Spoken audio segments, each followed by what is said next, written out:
Hello, welcome back to the Mr. Arsenal podcast for another match day watch along, and it's another neutral watch along, and it's outside of the Premier League as well. It is the top two in the Championship, as it is the race for getting into the Premier League for next season and facing the Arsenals, the Liverpools, City, Chelsea, potentially the knuckle draggers of Manchester, the knuckle draggers of North London as well. If they if they don't fall into a proper relegation scrap, they may survive, sadly. But this one, not only is it a race for the two automatic spots. It's a derby. It's the Yorkshire derby. Sheffield United versus Leeds United. Tom would tell you they completely love each other. Everyone in all the Yorkshire clubs, none of them can stand each other basically, and the other spotters, as I say, they are top two. Leeds are currently top by 2 clear points. If the Leeds were to win tonight at Bramall Lane, they will go 5 points clear at the top. And we're in February, and that for momentum and mentality would be huge for them. And flip it the other way, as I say, as it says, it's 2 points difference. If Sheffield United were to win, they'd pull away from Burnley, but also take the top spot by a point themselves. So it's all to play for. And going by last Monday's action between Leeds and Sunderland, respectively, this could be a long, dramatic night. Especially for a Leeds fan, Tom, eh? There he is. in Leeds. No, this could hopefully not as dramatic and not as late in the day like it was last week, but you never know. You just never know. Obviously, Rosie's in the chat as well. Big up, Rosie. Obviously, as Tom said last night, I haven't spoke since yesterday, but obviously since I was last live, Clement has been sacked. Barry Ferguson, the ex-Rangers manager, has been brought in as the interim to the end of the season. So that's going to be interesting for you for the rest of the season. We've got one more old firm in you as well. Make sure you smash the like button and subbing and on the way in. Sorry, yes. Trust me, Rosie. If Leeds win 7-0 tonight, you'll never hear the end of the words. The number 7, you'll get bored of it, but you'll never hear the end of it ever again from Tom. No matter what. Evening, Vidi, Canterbury Gooner. How you doing? Again, Arsenal things aside. Off to Eindhoven via Dam on Sunday. Oh, okay, enjoy your trip. Hope you have a safe trip and all that, and have a good time out there. The question is, though, which United are you rooting for? That's a bit cheeky. Oh, dear. And yet you're doing all this now. You're going to get bored of it if they win 7-0 tonight, trust me.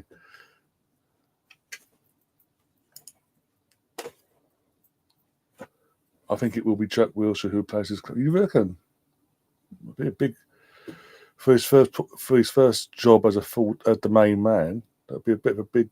Be a bit of a big jump, wouldn't it? Then Gerrard did it. If Gerrard can do it, if Gerrard can come to Scotland and win, to turn things around for you guys, where he did, anyone can.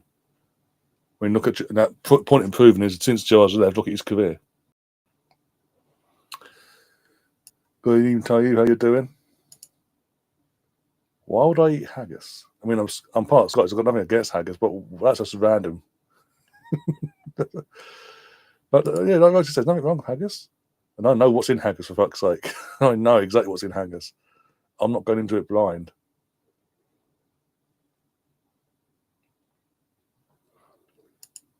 Yeah, my phone died. I literally just come and logged on everything on here, and I've got it. But yeah, that helped. But the team news, I'll read it out because I ain't got time to move all the things about.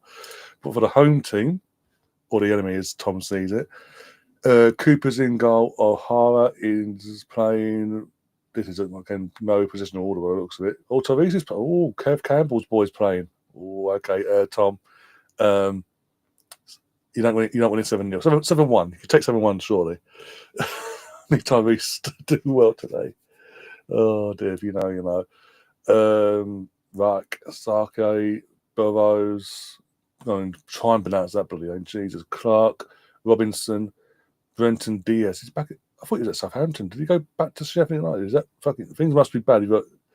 You're going to be sent back from Southampton on a season loan deal. Souls, as I said, Therese Campbell, Kevin Campbell's boy, and Peck. And then for the away team, who, by the way, wearing their all yellow kit with blue print and all that on it, Meslier as in goal, Jaden Bogle, Junior Firpo, Joe Roden, Pascal Schlick, Groove, I'll probably butcher that name, Ayo Tanaka, Dan James. Now, Tom's favourite player in the whole wide world, Brendan Harrison, is playing Mana Solomon and Joel Peru, however you pronounce it. And Falcon, is he suspended? Is he in stands for suspension, or is he just in stands in general? His own general purpose, basically. Carl Darlow, Barham, Schmidt, Rovwell, Darbano, I can't try and pronounce that, Ramazani, Ganato, and Joseph are on the bench as well. And we're underway. There we go. Kickoff's just started on my end. But that was very cheeky, as I said before, about come on United, and both teams got United in their names. Don't know that camera angle. Bloody, how far up is that camera? Oh, as you can tell, I'm so ill prepared. Oh my days. Ay.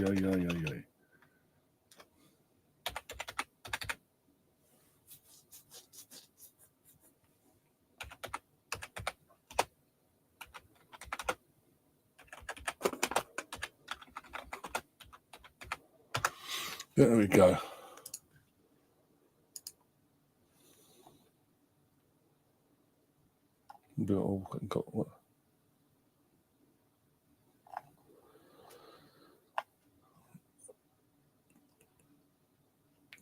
Ball in. Oh, cleared from Leeds. Sorry, I'm going to chat now. Try and keep up to chat. What was the first phone you owned? Oh, bloody, that's going back. It was a Motorola. It's a brick, basically. But yeah. Yeah, it was Motorola. Yeah, Motorola. Then not long after, I don't know exactly how long, but the next phone after that was a Nokia 3310. Something like 33 something.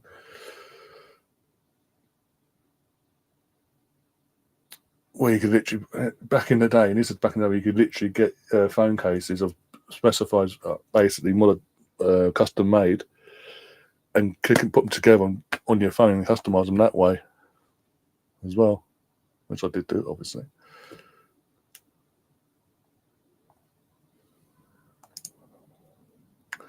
If Leeds scores 7, I'll walk in there and go and kick it at Campbell's sons on the line. Oh dear. Gav's in the chat as well. Gav, you lost. I thought you only do Premier League life, but it's all good. Welcome. I'm joking. And Purdue has an knee injury. Oh, bloody hell. Isn't he your captain? He's like your main captain as well, and Purdue.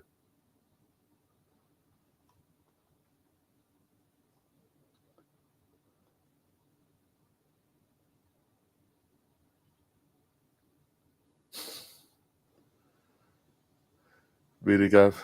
You wasted your monthly free super chat on that. You want to take a chat? That's fine.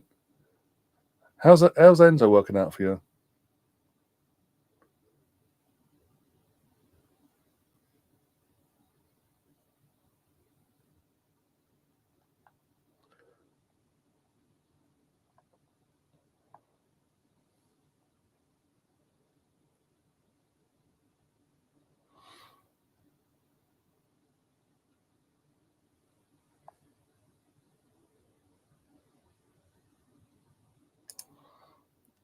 Really? We're trying to bait me now? Okay, cool. I'm doing something nice to someone else, but you're trying to... Okay, cool.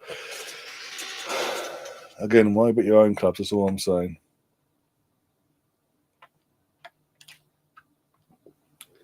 Especially I went, there you go. Because as of the summer, Edu's coming to the helm, partly. Well, a third of him is. Another third of him's going to one of the other clubs, and the remaining third's going to one of the other clubs that your owner owns. So if it is all on him, the reason why we've not done the business we've done, you're going to find out the hard way, aren't you? This will be a one-season wonder for Forest then.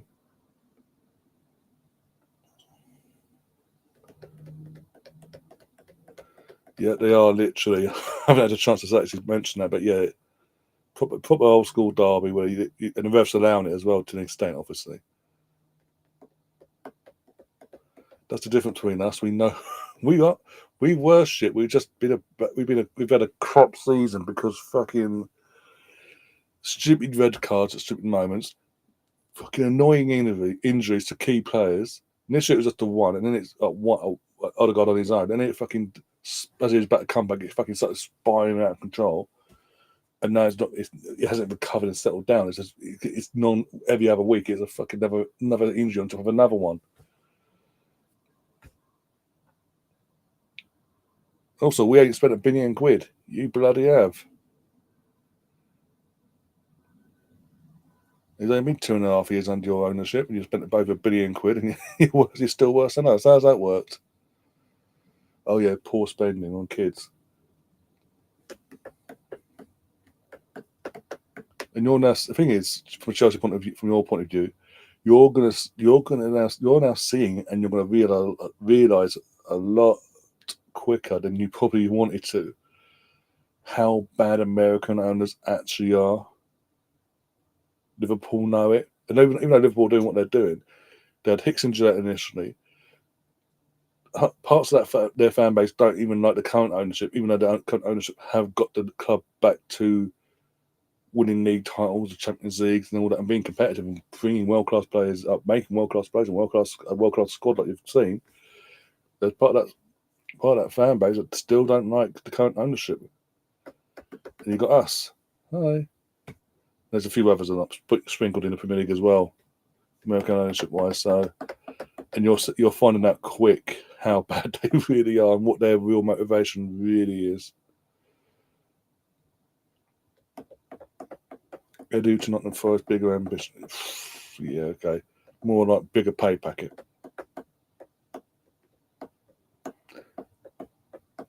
Because he's an Arsenal legend. He won a double. He's a part of the Invincibles and all that as well. However, if he was so amazing at his job, why were we so happy to let him go back in October when it was when we went public? Why did we not break our necks to convince him to stay and do everything he wanted and give him the promotion he wanted?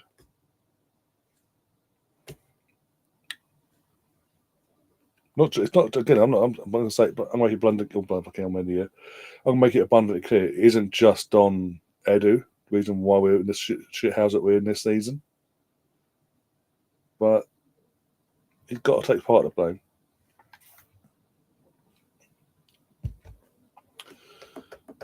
It's true. We spend it on kids. We haven't got one top star, but again, that's in the club. And we ain't got to like Salah, Saka. You know what I mean? Yeah, I know what you mean because I do know what you mean. I mean, you've got Palmer, but then you that's 40 £40 million well spent. Really, that's the only player I can actually say has actually consistently worked. He's had a couple mere games, just a couple. That's saying a lot for the rest of the team. I can't think of anyone else in that time. It's under the current ownership of Chelsea. Any player that's come in and had the same impact as Cole Palmer.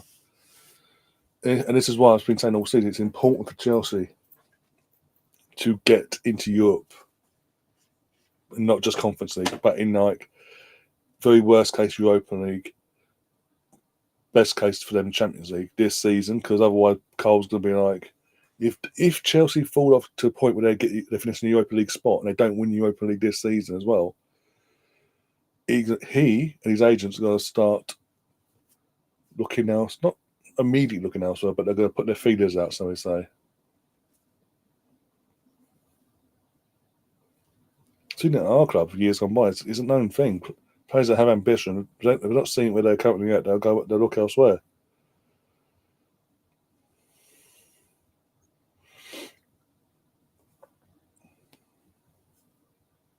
Oh, Mesli, what you doing, you knobhead?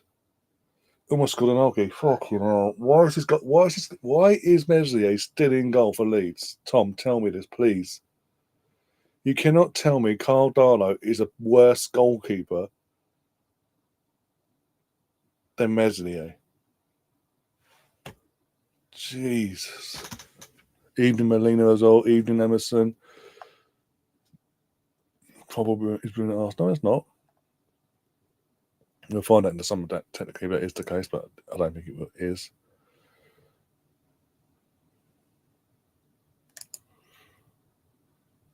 I'll let Tom answer that one. I was just asking him to answer, so.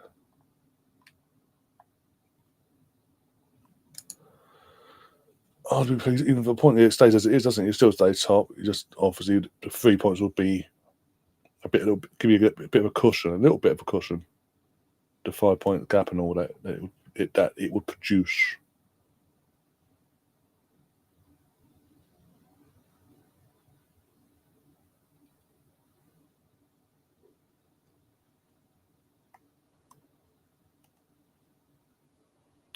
He's literally almost passed it into his own goal. To fuck it. Thank God. Who was that? Who was that on the light? Saved his ass, by the way.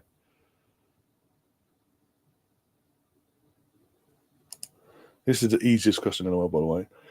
Right, for Ryan, who will win something first? Arsenal or Tottenham? Also, how are we the Tottenham of the Midlands when we have 2 Champions League trophies? I mean, it took you 24 hours nearly. Well, over 24 hours, actually. But you bit. First off, your question, Arsenal all day long. That's the easiest question I'll ever ask anyone. You could ask them. You could literally ask someone that's not an Arsenal or Tottenham fan that question, and they will answer immediately Arsenal because it's in the history. The history there dictates it.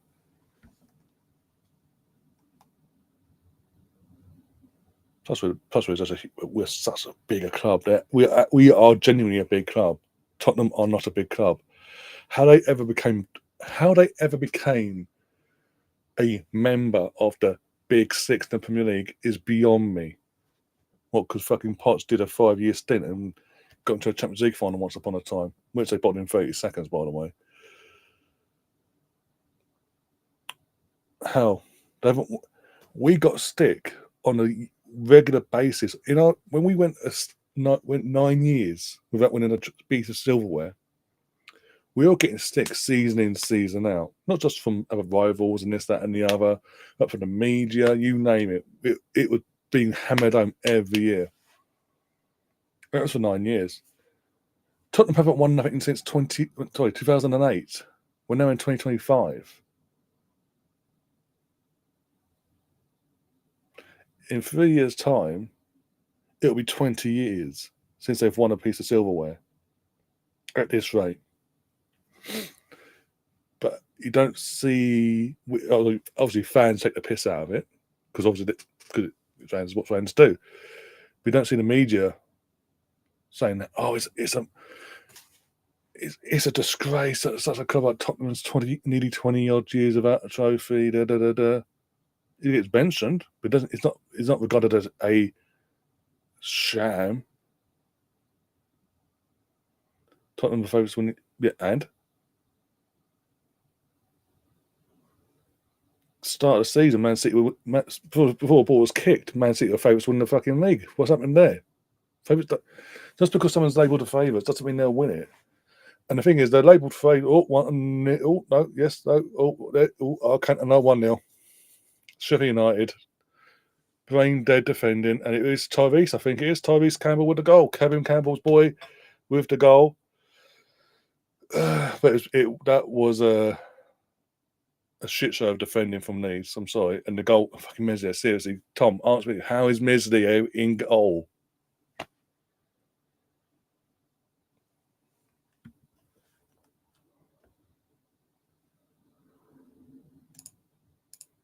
Right, let's change the scoreboard. Tom's not going to like it, but we've got to change the scoreboard now. No VAR. There's no VAR in the Championship to save Tom's blushes here. There we go.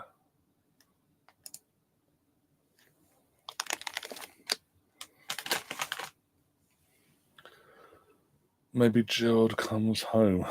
How much of that? Oh, you're talking about the range situation. Seriously, Messi, it's on his hand. He had to do is grab it into his chest. It would be fine. What has he done there? And it was it literally hits off the crossbar up in the air. So he has the header, hits the post, and Messi punches it into his own goal. The fucking idiot! That's got to go down to Messi's own goal, surely. What an mate! Daniel Farke needs his head given a wobble.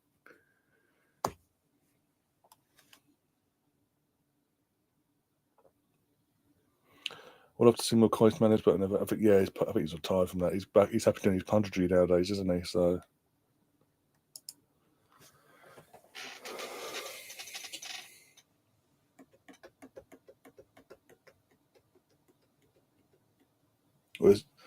But my point is in terms of Tottenham are favourites, and there's fucking so what the Grand National when it comes up, for example, Grand National, another sport.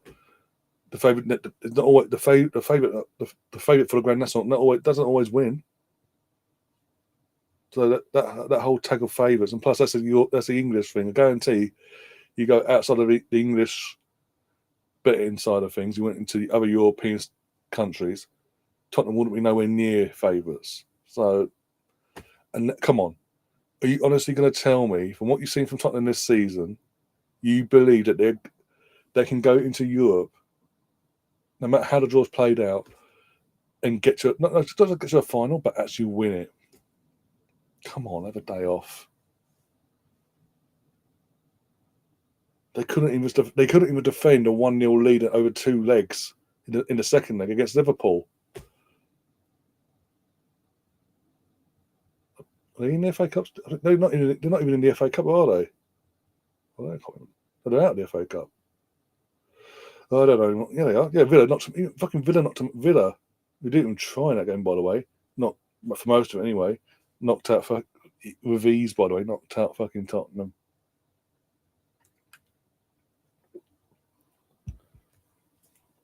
We go, it's Villa. Villa are decent. Yeah, Villa are decent, but my point is they didn't even have to get out of fourth gear to get through that game.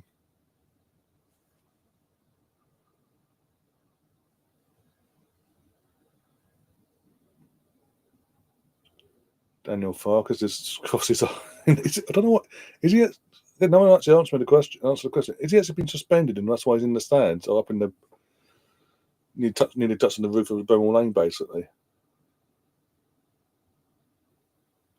I repeat, there's no way on God's green earth Carl Darlow is a worse goalkeeper than fucking Meslier.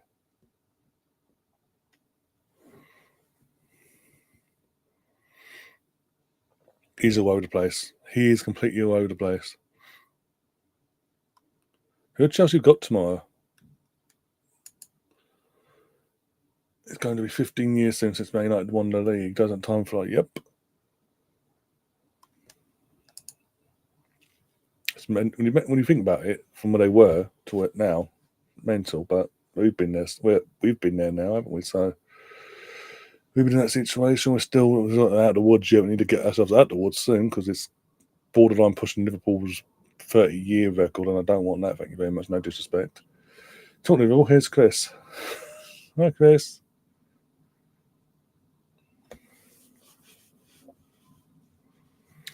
Yeah, I think it was mentioned the other week on Sky Sports News. Basically, Ineos, the company, actually has a sponsorship deal with Tottenham, but they also had a sponsorship deal with New Zealand All Blacks.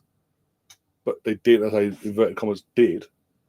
And 2 years into a 5-year deal, they've now pulled out, basically. And it's to the point where the actual New Zealand powers that be that run the rugby over there are kicking off and threatening to take Ineos to court for breach of contract. But again, it goes to prove. One sec. It does go to prove that the Premier League don't do their checks properly, because surely if they did their checks, that would have flagged up, and surely that would be deemed, even though it's a sponsorship deal, double jeopardy or whatever it's called, conflict of interests as well. In two different clubs, one's a sponsorship, obviously, deal, and one's an ownership side of things. Like, surely that's not allowed.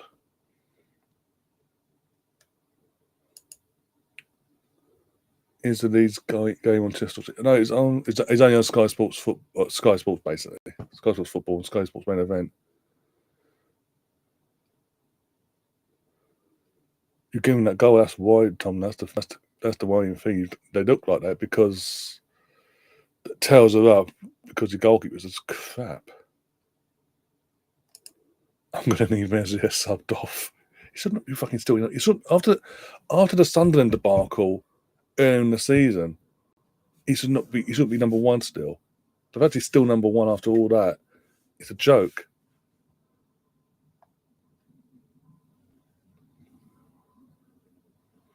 And we got a Derby fan, Tom's favourite sort of people in the chat here. Oh god, I'm going to leave that there for a second. So Derby County fan has said, Leeds lose this, still mathematically we can catch them 12 game unbeaten run, loading, see you in the playoffs. Fighting talk, Tom. Fighting talk. Oh my god, imagine being a Derby fan and Leeds live rent free in your head all year round. Rosie's gifted out another membership. Thank you very much, Rosie. And Meccan 777 is the lucky recipient of that membership. Southampton. Well, you should win Southampton. You should beat Southampton. Come on.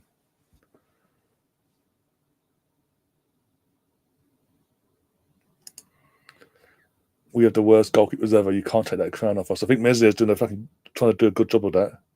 You know what? Knowing Chelsea, no this ownership's record. No matter if Leeds come up or not, go to the Leeds in the summer and buy Meslier. Even he would be an improvement. He's shit. He would be an improvement on Sanchez.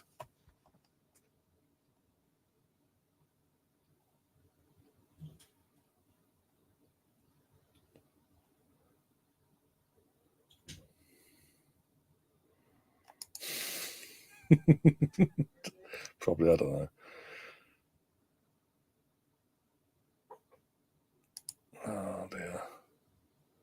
Oh yeah, you're not far, aren't you? So even more. Oh, fucking that's a brave person coming in anyway.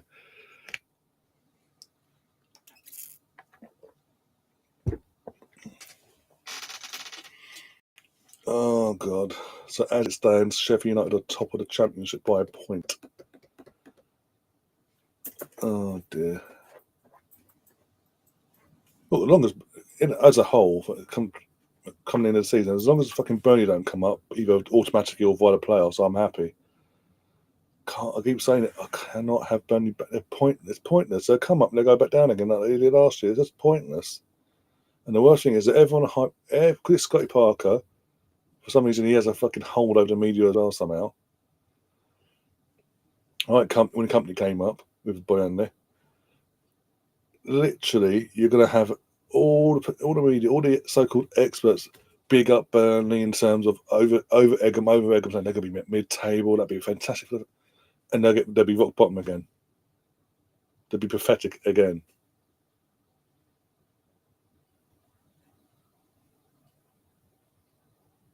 Talking about American ownership, fucking that Burnley. They're under American. Look at that since they took over at Burnley, when Burnley established in the Premier League. Look what's happened to them. In the space of 18 months, got relegated, came back up, got relegated again.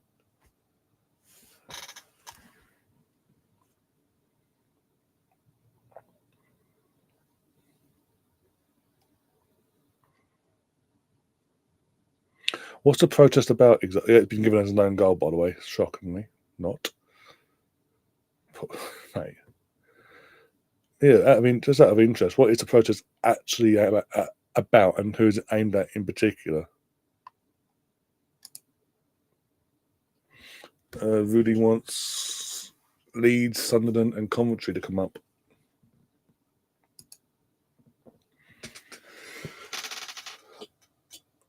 Yeah, I wouldn't be against it, but for that to happen, we need Leeds to win this game for a start, we need them. We also then need now in the aftermath of this, Sheffield United to fall for cliff, Sunderland to get the kick up the arse. They need to get themselves back to contention for automatic spots, get the automatic spot, and for Coventry to nick in a playoff spot between now and the end of the season, and then win the playoffs. Of course he is. Yeah, he's going to leave partway through a season. Yeah, of course he is. When they've just announced today that literally it's Barry Ferguson to the end of the season, whilst the ownership sorts out all everything behind the scenes in terms of why things have been going so bad on and off the pitch for the last 12 months.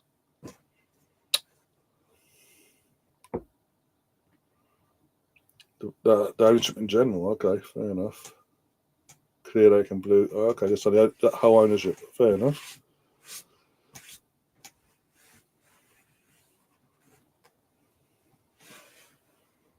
It'll be interesting if it gets into coverage from the media, though. Chelsea's protesting for not spending enough money. I don't think it's that. I think it's in fact. I know that's a bit of tongue in cheek there. It's the spending it overspending in the wrong places and on the wrong players, basically. Doesn't attack it. Is that Dan James? Yeah. No, Dan James is number 7 now. Who's number 14? Who didn't attack that?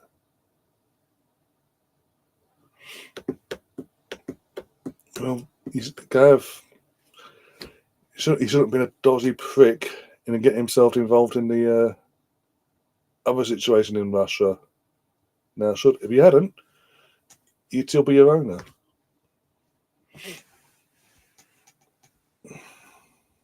Their heart's in the right place, but they're morons. Jesus Christ. The most backhanded compliment I've seen all night so far. Yay, the keeper held on to it. Woohoo!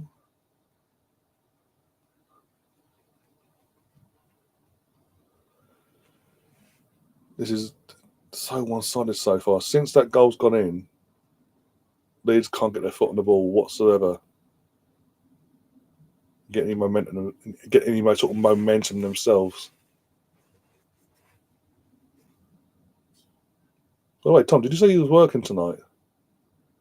Obviously, that's the case. You'll still be watching the game at work, obviously, but still, that's got to be hard to be professional whilst watching this. Bloody hell! No matter what the result is currently, but still.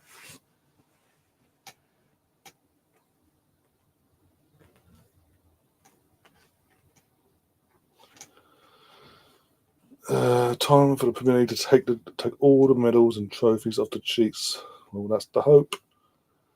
In the next few weeks, that's the hope. The thing is,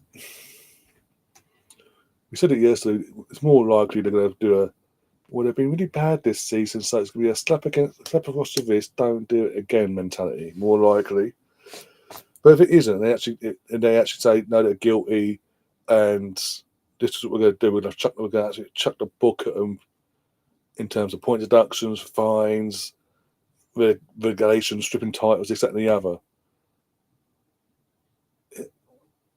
In one sense, I'll be like, okay, you Premier's doing the right thing then, and okay, mate, they're not yielding to the ownership and all that.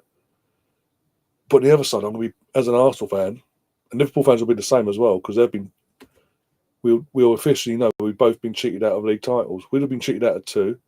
They would have been cheated out of 5 other titles as well, with under Klopp, 4 or 5 other league titles as well. There's no point awarding us like they did years ago in 2006 in Serie A with the old match fixing scandal. They stripped the titles, X amount of titles offered to the last 3 or 4 league seasons of Serie A, and gave it to the team that wasn't the next team that wasn't involved in all this, which was Inter Milan. I don't know how I feel about if they did it to City and then rewarded Arsenal with the last seasons and the season before league titles by name, and obviously Liverpool being awarded almost a chance there. Goalkeeper was alert though for Sheffield. but also Liverpool being awarded 4 or 5 league titles themselves in that time frame will be awarded a League Cup. I think Liverpool might as well get one as well. But it wouldn't feel this. Okay, would have it by name against our club's history that you're league champions of X, Y, and Z. But we as a club and a fan base never got to enjoy their moments. So it's just feel a bit hollow for me personally. There'd be shameless fans out there. They'd be like, yeah. No, just no. Because the moment's gone. That moment when you come together as one, end of the season, and you're almost 2-0. You're celebrating something as amazing as that. It's taken away from you. You don't have that moment. As I say, it just feels a bit hollow.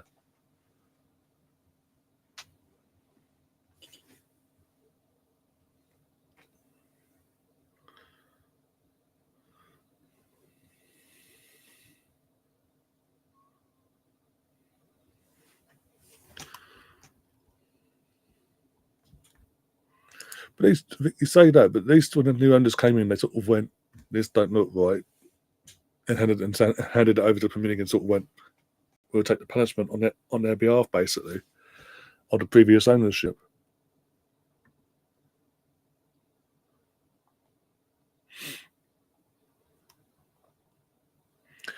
Out of all the American owners in football in general, the actual number one worst, is the Glazers. The fact that Malcolm Glazer, I think was it Malcolm Glazer, yeah, brought the club for his sons in 2005, and the second the second it was made official, once that Leeds on the attack here, poor ball. Oh, another chance again, poor ball. But the second it was official that he had bought the club, and straight away he was passing it on to his sons. The second all that happened, immediately before anything else happened, United had over hundreds of £1 million worth of debt around their neck already before they even got started. To the point where they're billions of pounds worth. They're in billions of pounds worth of debt, and the Glazers themselves have took out more loans, billions of pounds worth of loans with interest to try and pay off the debts, which hasn't worked and made it even worse. To the point where the average Joe at the club are getting made redundant by the day. Every day, inputs are waking up not knowing if they've got a job or not, basically.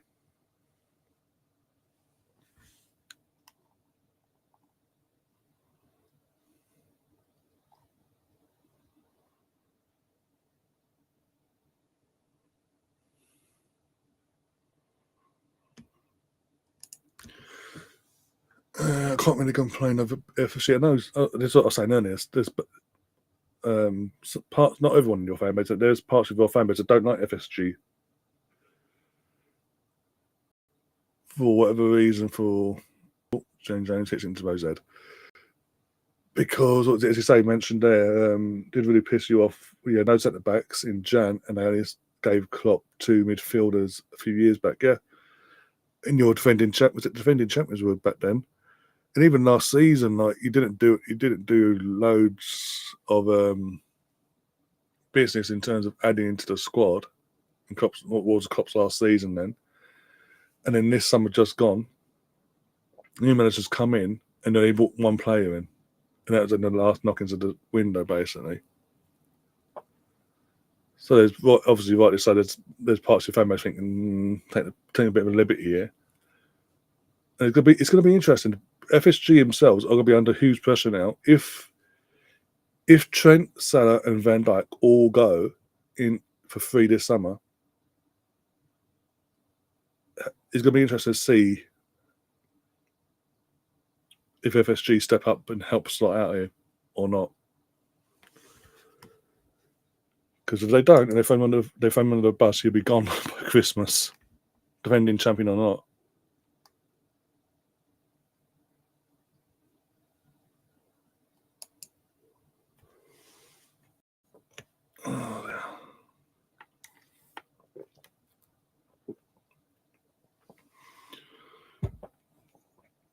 Plus, also, it was American owners of the place. It was the American owners from Arsenal, Liverpool, United. You got the Man City owners, who are not American. You got the Madrid guy, Barcelona, but it was basically near half of that Super League, not half of it, but just under half of that setup was American-based ownership, wasn't it? Hence the league setup.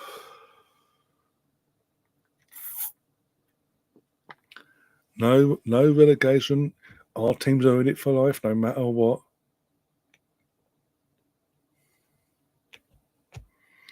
Look how that played out. Chelsea, fucking Roman was still there at the time, so his hands aren't exactly clean on that situation either.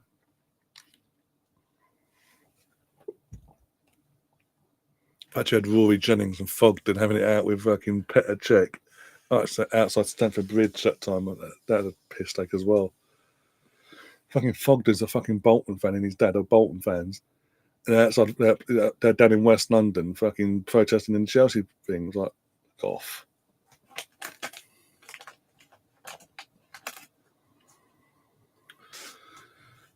Oh, Dan James, you're useless. Fucking hell. I'm 89 born, so I remember the entire 90s, but yeah, it's not bloody hell.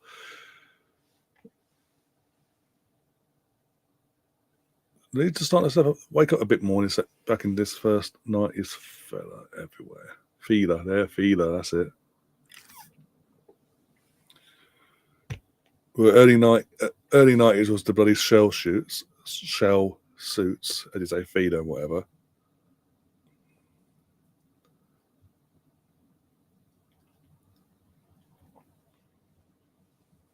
But yeah.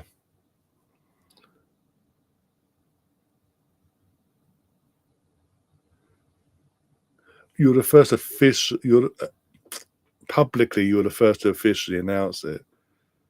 But it was clear once, because it was on the same night as well, that I do think the plan was all English clubs to do it in one hit at the same time, because that same night, as I say,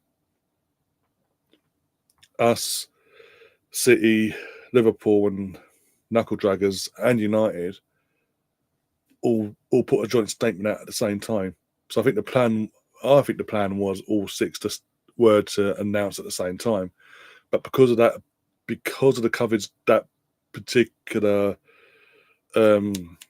protest at Stamford Bridge got, Chelsea felt they had to go quicker, basically.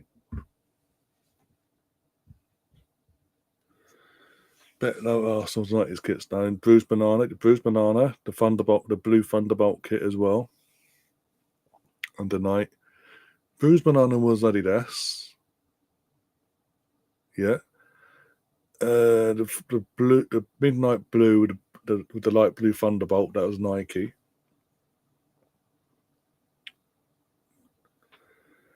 We had some belters back in the day. Back in the 90s, there's some belters of home and away kits. The goalkeeping kits weren't bad either. From Arsenal point of view, via either Adidas or Nike. What was it? The year we won? Was it the year? Yeah, the year we won the European Cup, the European Cup Winners' Cup. Sorry, the goalkeeper, our goalkeeping jersey was basically black with the like grey stars and all that on it, in and around, and then one main grey in the middle star with AFC written around. Oh, we go 1 sec, 1-1. No, straight the goalkeeper. Sonneman as well, I think it was, at a chance.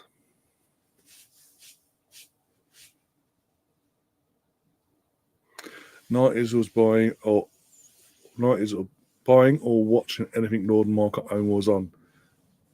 Yeah, because wasn't the late 90s. He had that he had a 2 series children's kids show. I say kid show. It's based, yeah, it's for kids, but based. Oh, what was it? The ethos. The principle was this kid that looked at idolised Michael Owen until the cows came home. Had a massive poster of him. Wasn't all that at football. This, that, and the other. But loved football. And out of nowhere, Mark Owen became an actor for fucking 2 seasons or 2 series of this particular show, and literally popped out the poster and was coaching this kid. That sounds dodgy now, but fucking hell.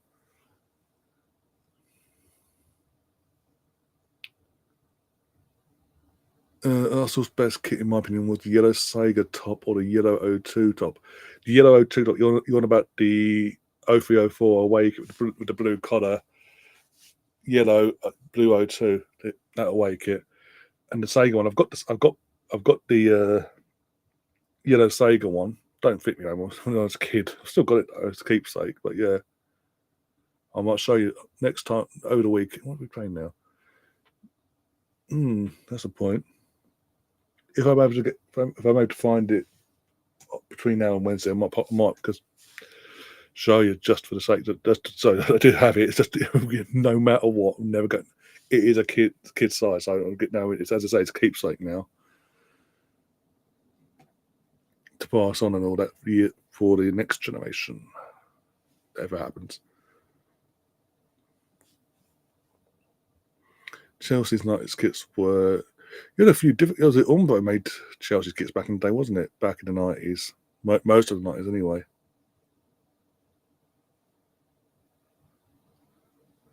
The thing is, the reason why most Liverpool fans can't stand him because he did the ultimate don't basically, and was that desperate for Premier League winners medal that he ended up again good block there.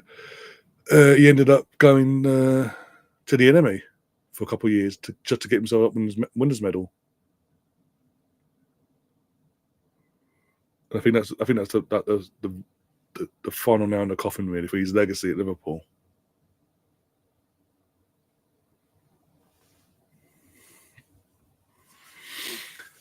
Roger goes pedal pushers, boob tubes, and scrunchies. Scrunchies, bloody hell, yeah.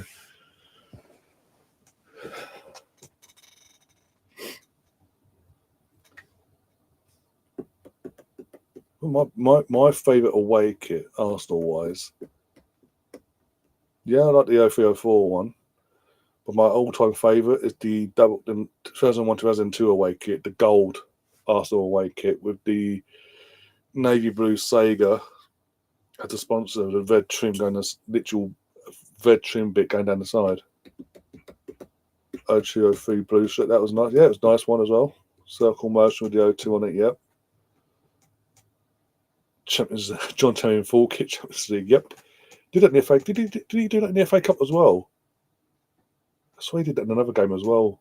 Chelsea. I think it was in the same season as well. I think he did it in.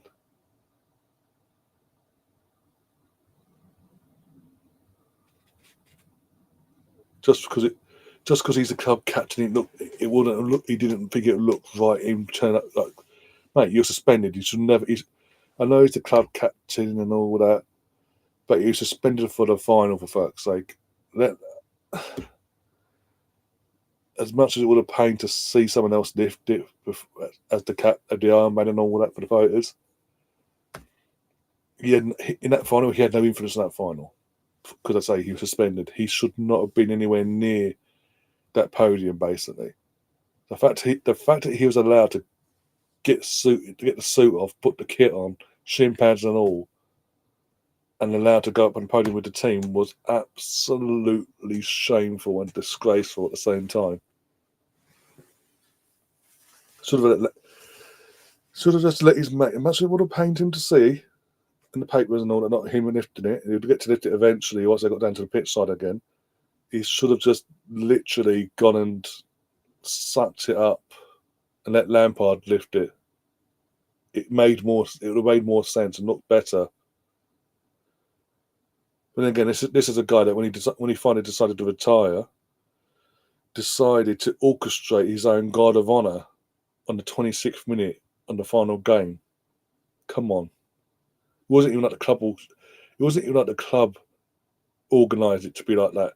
He himself said, "This is what I want to be done. How I want to do it. Da da da da da. That's it." Dreamcast was the best. I got talking about Dreamcast. Got the home kit from the first season we had Dreamcast as our sponsor. It's JT though, Captain Legion. I know he was your captain and he's a legion. He's a legend in this, that, and the other. But the fact he had no involvement in that final. There's Rob Holding. Whoa, he's better than Carnival. You might have a chance now, Tom, if Rob Holding comes on. But yeah, as I say, literally, if he played in the final, if he wasn't suspended, he actually played at some point in that final. Fair enough. Okay, he can grin and bear it. The fact that he had no involvement, he was suspended, and we'd all seen him suited and booted beforehand during the game, to then go to run down to the dressing room with the kit man and get the boots out, get the shin pads out, get the socks, the shorts, the shirt on, come back out fully kitted, nice and clean, just to lift the just to be the man, just to be the player that lifts that trophy. It's like, really, was his ego that? I say that at the time, but at the time you was thinking, is his ego that bad? Fast forward a few years, yeah, organises his own fucking farewell tour, basically. You're an Arsenal fan. That's what. No, it doesn't bother me. It really doesn't bother me in terms of it affecting me. There's no effect on me whatsoever. I get on my life. I move on. Like, boom. It's just. It wasn't even because it was a Champions League. I think he did it the FA Cup as well that year. He'd done it as well, something like that. He'd done it before. He'd done it afterwards as well for a non-European game final, basically. It's just like, seriously, is this the guy for real?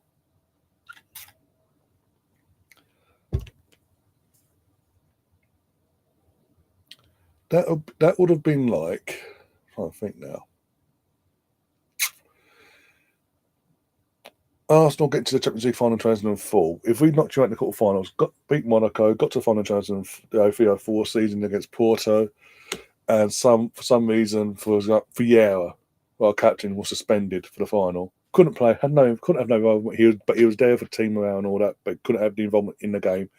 We win it, and then we go, right, Patrick, get down the changing room quick, get your kit on quick before we have to go out and get the trophy and all that. Come on, move. We would be lambasted for that. We'd be hung, strung, and caught every possible way.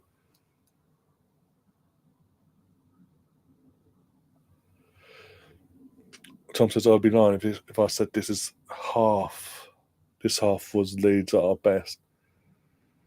In fact, you've slowly got into it, but it's still, yeah.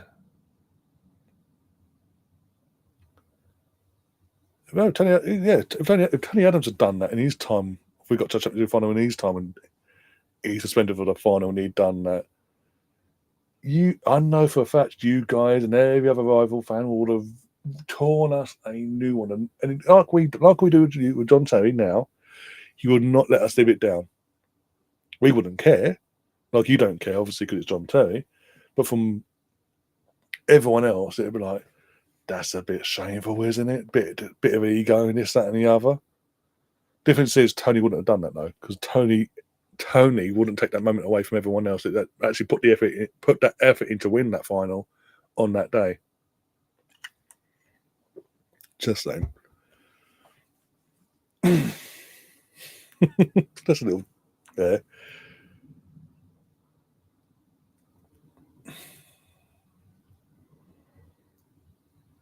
Talking of egos, Chris Wilder.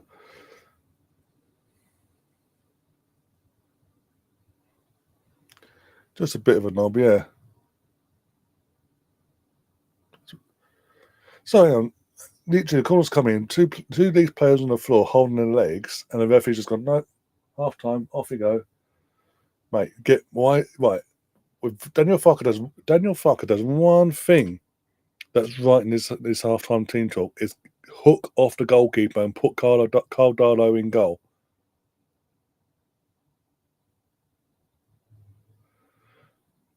Terry lifted it first too. What gets me? Because he's a captain. Because he's a club captain.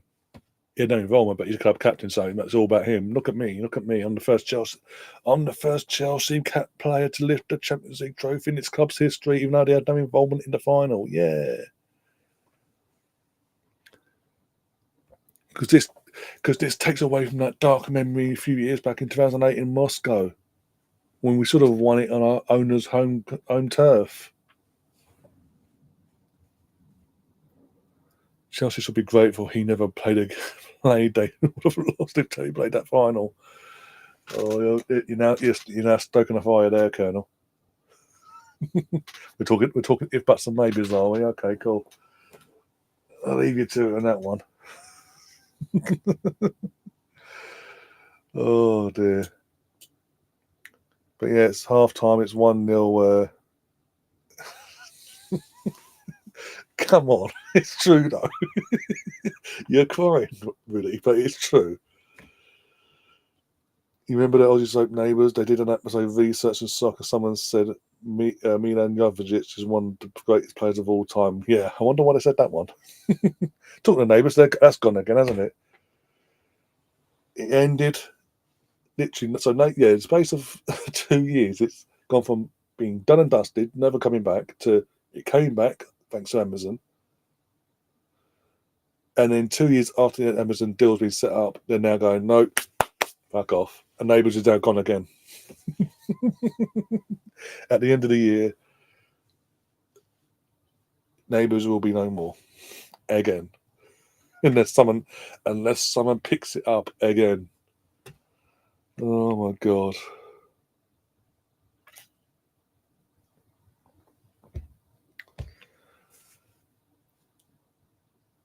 They should have said something, but I don't know when that episode was. Was that? I don't. Obviously, you have to ask Chris what year the episode that was all mentioned. Obviously,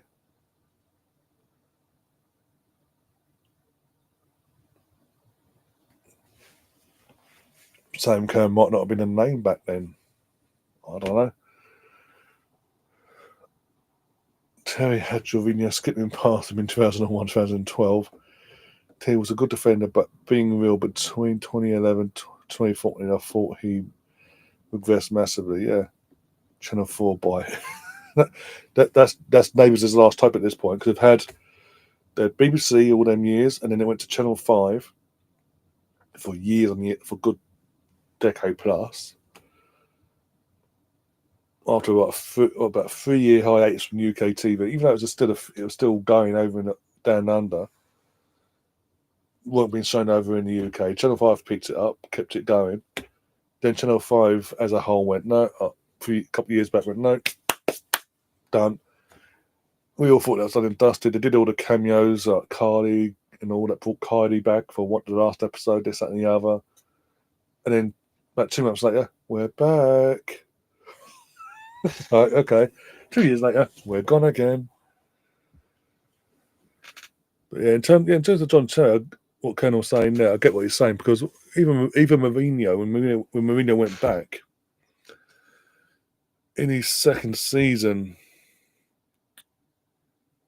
he'd clearly seen Terry's regression was there, and wanted to move on from Terry, and wanted to start bringing in the next generation of centre back pairing partnership going forward. But because of the being to backlash and all that, wasn't there to do that. And look how that ended up for old Jose in the end, a couple of months later.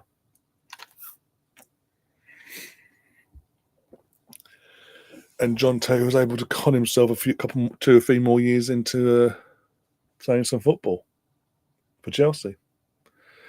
And then he had the audacity. Instead of when he said he was leaving Chelsea, he should have just retired now and then, being the one club man and all that. But no. He decided to do 1 more year at Aston Villa in the Championship, and then retired. Yeah. when it left the BBC, I stopped watching. Yeah, so I know many people said that. Literally left the BBC, and then that 2 or 3 year hiatus where it wasn't being aired in the UK. People lost interest. Fucking hell.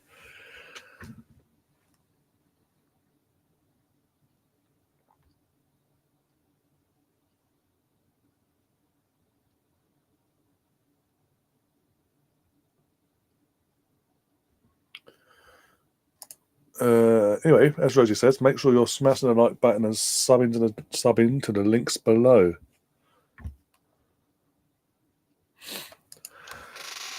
Yeah, sharing is caring, and please, the more you share, the more you like, and all that. Not just here, but over on the other people's channels as well. The better it does for all of us, basically.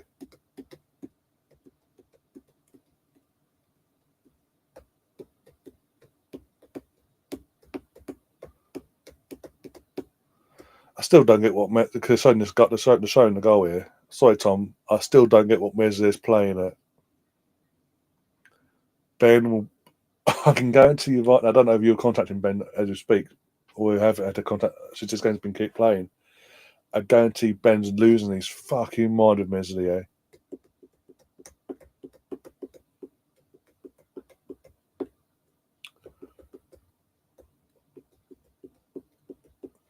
Remember when the one who left Arsenal for Barcelona? Yeah, but the thing is, when he left for at that time it was a Verity. He left. When he left us. It was a bit of a. I don't know. It wasn't like we were broken-hearted or begging him to stay, really, because the dreaded curse of being club captain hit him, and his form when he got in, his form went out the window, went back. He started regressing from what he was prior to being made captain. And the thing is, when he was made captain, it made sense because he was our best player. He had been formerly the Ajax coach captain as well before he came to us. And he was clearly the best option available to be the captain after our VP left. But the curse of the armband struck, and his form went out the window. And then after that went, and then I think he was injury after injury, FC basically. And yeah, so it wasn't like we were gutted to see him go in the sense of because of the timing and all that. And even at Barca, he didn't get many minutes at Barca, did he, in the end? Again, because of injuries. Song was a weird one. You mentioned Song there. Song was a weird one. That it was weird because it just came out of the blue. There's no, I know for a fact, there's no mention of selling him. There's no mention of anyone being interested in him all summer. Then literally, from nowhere, boom, hi, bye, I'm off to Barca now. Like, okay. That, and it's literally, as the season's already started by then as well. But then he clearly went for the money, clearly. Because again, he didn't get many minutes over in Barca. And then obviously he went on to win the league that season, in Spain. And then Abadal literally performed a miracle, survived his cancer scare, was coming out on the other side from his treatment. And as they're doing the presentation, Carlos Puyol, the club captain, who was literally retiring that season as well, wanted to take the trophy over to Abadal. And Song, for a moment, thought it was Puyol bringing the trophy over to him to lift. It's so cringy. It's unbelievable. But yeah, Caleb, that was a start, wasn't it? That summer when was it Caleb and Flamini the first time around? Flamini left to AC Milan. It was our second season It was after our second season at the Emirates, and it was basically the beginning of the end, really, in terms of we became a sending club. And our performances in the league, we weren't competing. We weren't really competitive. Let's be brutally honest. We weren't competitive for the league title. So the likes of Flamini, who arrived just after we'd won the league title in 2004, were seeing us regress and from where we were when he came in to where we were when he was about to leave. So he didn't exactly break his neck. He was happy to go. I mean, Albion got to in his first season, got to a Champions League final. Other than that, we weren't strong enough to go mount a title challenge. So, and Barcelona were Barcelona at the time, and Barcelona came calling back then. It was like a no-brainer.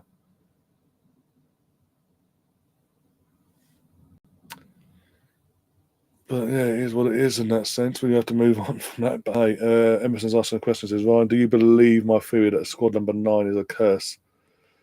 Fucking seems like it. Fucking hell, what have we had? We've had it since Anelka had it way back, what, in the late 90s? The late 90s, early 2000s, sorry. When Anelka had it, sorry. Ever since then, I'm trying to think who's had it and actually had success in it. We've had David Suke, literally was with us 5 minutes and he buggered off. Well, I say buggered off, he just didn't work for him. He never, and considering he's back end of his career, but still was a decent striker. Never worked in England. Never worked for him at all. Davos Suke, Francis Jeffers for a couple of years. We bought him in 2001. For a couple of years, he had a number 9 jersey. And I always say, literally, he had an impossible task because, let's be honest, we had ahead of him, Kanu, Viltor, Bergkamp, Henry. What chance did he honestly have of getting any time? That's what I'm saying. I'm not saying he wasn't decent. He was a decent striker. That's the only reason we bought him, because of his World Cup stint as well, 98. Part of the reason why we went on to go and get him, and we did. Because even at his age, he was still performing and getting big numbers where he was. Just come to England, back end of his career, and he just didn't settle, and it just didn't work for him really. Let's say Francis Jeffers, number 9. Who was after Fanny? This is I'm trying to think now.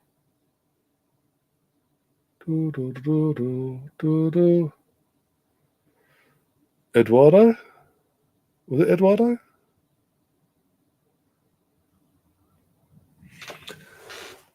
Suke, Francis Jeffers. Did anyone have it before Eduardo? Between Francis Jeffers and Eduardo? I'm trying to think now. Reyes, that's it. Jose Antonio Reyes, that's the one. He had it first. He had it for his time at Arsenal as well. He did better with it. He was the one actually thinking of these players. Him and Eduardo, the 2 players that did well with it. But Eduardo he got a curse and sense of fucking he was fucking negatively taken off. So Reyes, Eduardo. Then after Eduardo, Podolski. We all know how that played out in the end.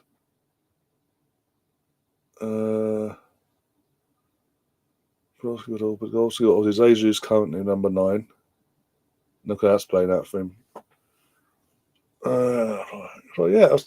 So basically, behind 2 players, since Anelka left us and he had the number 9, behind 2 players, most of them have had stinkers in the number 9 at Arsenal. So yeah, and recently, fucking players are getting injured with it.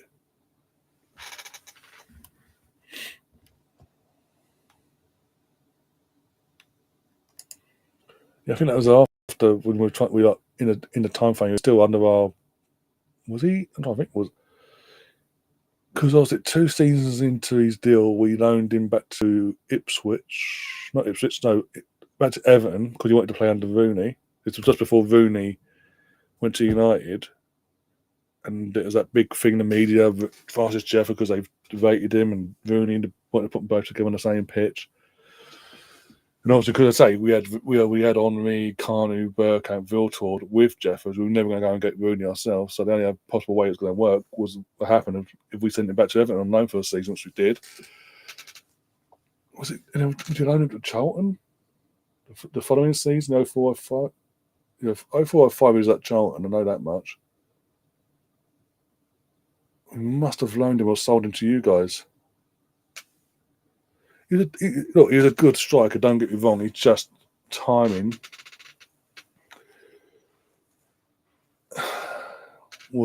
wasn't good. I know why he wanted to come to us because obviously we're Arsenal and Wenger, one of the best managers in the world, wanted him at the time. He's just had too many players ahead of him for his position, basically.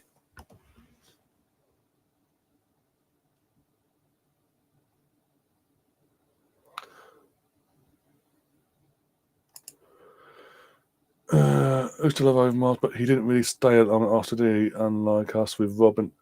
Yeah, or Measures come out, so oh well. Here's what it is there. Overmars, yeah, I love Overmars as a kid. When the late 90s, before he left us in after the UEFA Cup final in 2000. So yeah, was it with us for, I'm trying to think now, 97, 98. So 97, 98, 99, to so basically just shy of 4 years basically for the time he then left us and all that. But yeah, after the UEFA Cup final, him and Petit got offers from Barca and they went running. And they both said since then they've soon realised the grass weren't green, they wanted back. But it was too late by then. And by the time they had the opportunity to come back to Arsenal, because they kept saying they wanted to come back to us, we as a couple had already moved on.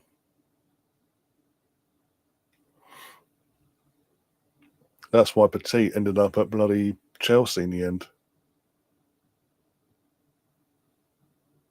Because when his contract at Barca ended, he had the opportunity to come back to England, and he wanted to reach out to Arsenal first and try and get that brought back to life and come back to us. And basically, between David Dean and Wenger, basically told him, "No, we're fine, thanks. Good luck in your future, but not basically." Hence why I ended up at you guys for a couple of years. But yeah, Robin, he is a quality player. Let's not get that twisted.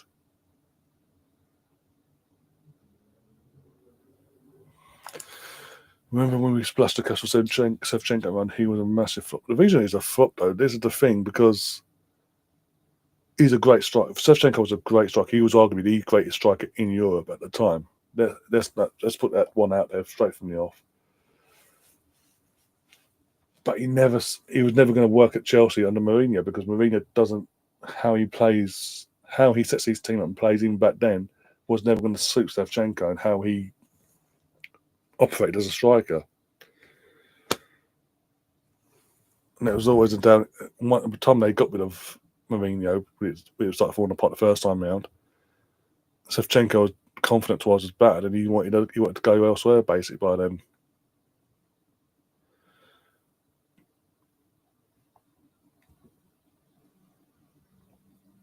But you could say Chelsea arguably broke one of the greatest strikers in the world at the time.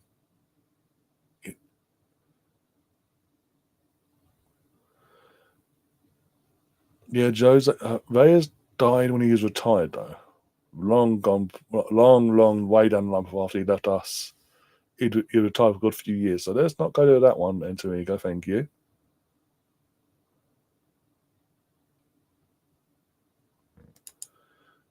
Don't Sheffield have they got a 2-point deduction, Chris, at the start of the season? 2 points.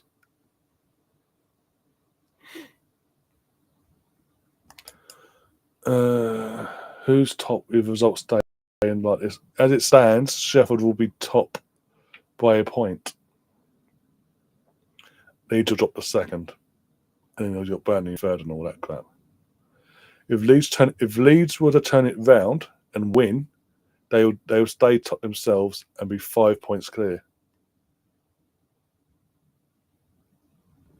I will fucking demote you. Don't stop behaving yourself, by the way. Yes.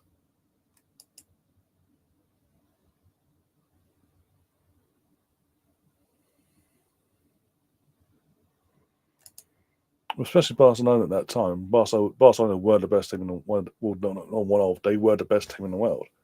So no, you don't turn down Barcelona. It is what it is. And Real Madrid is Real Madrid, isn't it? Come on. No matter what, they have that pull. unlike any other club.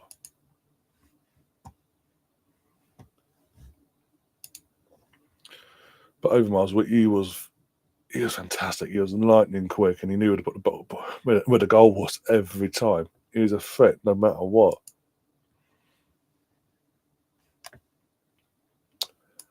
Just a shame he didn't, as I say, he didn't stick around a bit longer. What could have been?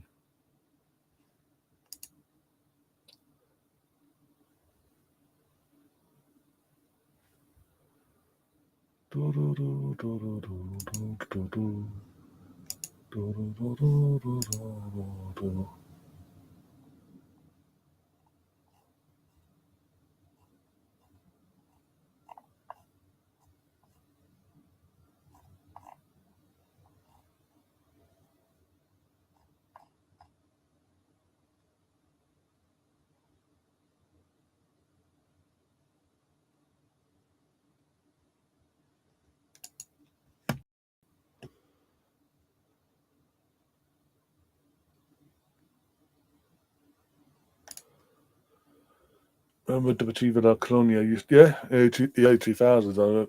They were always a mainstay in the Champions League, and if you, no matter who you were, if you got drawn against Deportivo La Colonia in either the group stages or the knockout rounds, you knew he was in for a game. Basically, there was a good chance you could get knocked out basically by Deportivo. Now look where they are. Look at Valencia. Valencia were another one back in the late 90s, early 2000s. Valencia were a big powerhouse back in the day. Oh, back in that time frame as well. Look where they are now, battling for survival for the last couple of years. Jonas just took them backwards. UEFA have determined that well rule the roost. Yep. Lucas Perez to PSG. Yeah, we know that. We've known about that for what?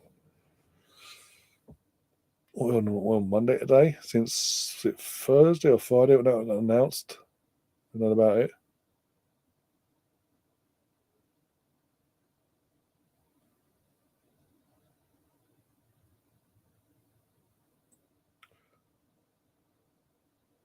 My favourite Arsenal player ever was Bergkamp. I mentioned that on the release site. 8. Love Burke. I love Burke. Obviously, he would have looked better in a Chelsea blue, in my opinion. You can say that. I know. I know that. I know that will never be a reality for you, but you can dream. I think he looked perfect in a Dutch orange and Arsenal red and white, basically. I mean, you every now and then in his Arsenal career, you got to see Bergkamp in a shade of blue, and obviously away kits, but not your shade anyway. Which three Arsenal players failed their medical in terms? When you say failed the medical, failed and still didn't sign for us? Because there's always one that sticks out for me. Two I don't know, but there's always one that sticks out for me. In 2005, it was a goalkeeper from La Liga. I think it was we're trying to sign him for Villarreal, if I'm correct. Actually called Vieira, by the way. And we'd agreed the deal. Done all the rigmarole with the club and all that. Got flown him over. One sec. There's a lucky bastard. Flown him over. Went to the middle. Did the medical. Failed the medical. Sent him back. A week later, by the way, he then signed for someone else and passed the medical. Which begs the question how he failed the medical at Arsenal. But yeah. Lucas Perez will not play against us. So is he cup tied? Is he? Okay, well, thank God for that. That's all. That's got to be a pen. That's got to be a pen. Dan James has just had a fucking player jump on his back. No, this is a joke. Surely, that's got to be a pen. He's literally just jumped on his back. The Sheffield United captain has jumped on his back he basically made sure he went down to the floor, and the ref's gone play on. Have I missed something there? What's that? Did you read answer the question? Have I got one right at least? Emerson, I don't know the other two. Have I got that right at least?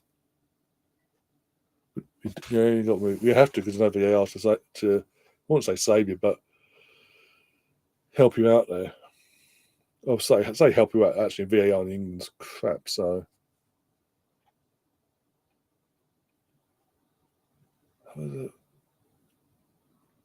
bloody hell. I don't know. I don't. I hope I got that one. I hope I got one out of the three anyway. The second and third, I don't know. Honestly,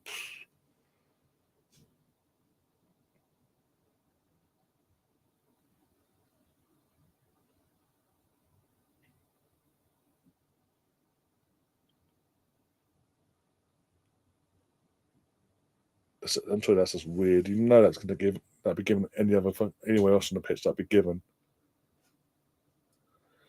Rosie says the standard of refereeing tonight is shocking. With the fact he just smirked as he did it, like waved it away, and he just smirked like no goal kick, no goal. It's like, what did you see that we didn't see? Seriously.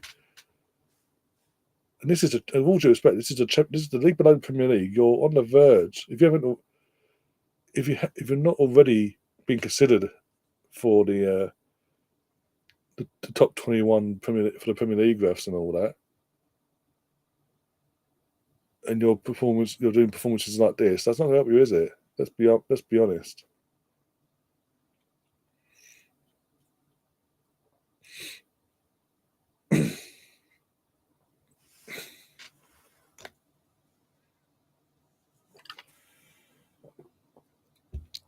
Yeah.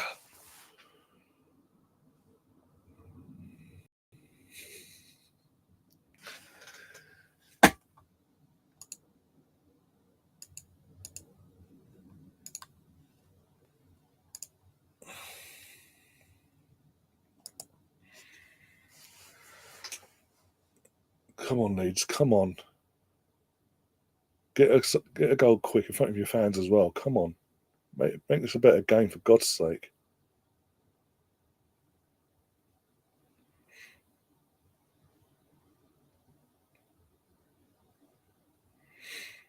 Um, Zola. Travenko Zola. All day long. If we'd had him alongside Bergkamp on, imagine having a setup where you have Javanko Zola, and then it's Bergkamp, and on Henri ahead of him, and they're just to play like this work up bomb, pulling the strings behind him. How much more lethal we would have been.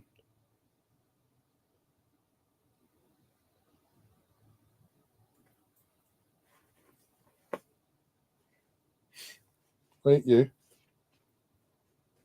I'll see you.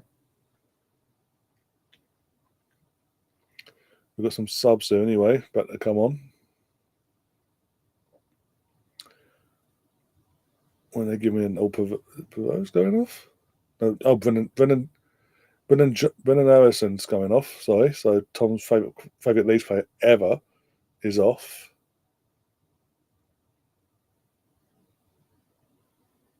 Paulo Di Canio wasn't Chelsea. The question was about Chelsea. So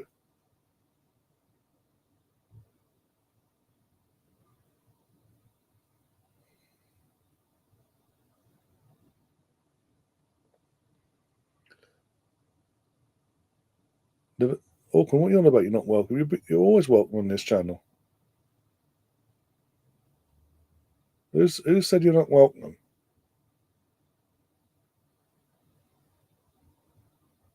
I've not seen that once tonight, but okay.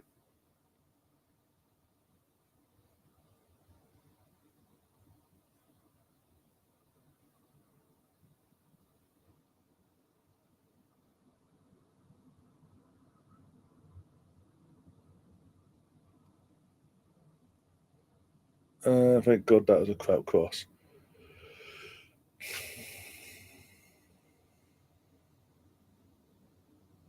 Did I miss something in the chat there, by the way? Twilight was cast at Celtic. I was back. Was that the end of his career? Must have been. The Sheffield are now making subs. Tyrese is going off. Doesn't look a bit jaded. Well, he does look a bit jaded, sorry, the old Tyrese Campbell. But he's going off to applause.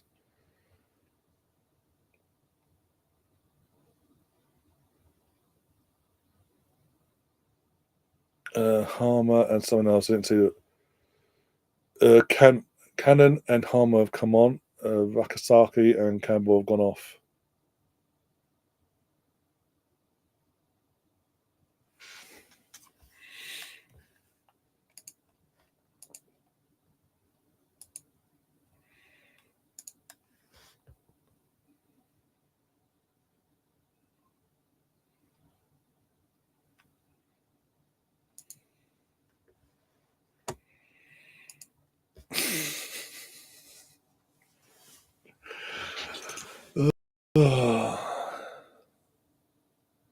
Bloody hell.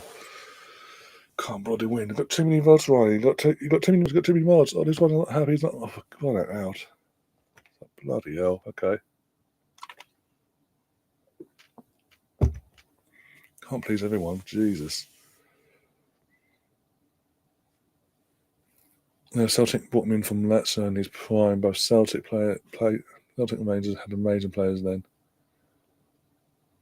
I didn't know that. I swear that's I swear he went there back end of his career, but okay.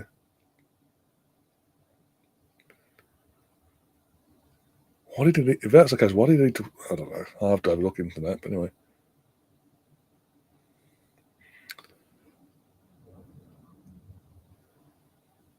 Oh, what's he done now? Fucking hell.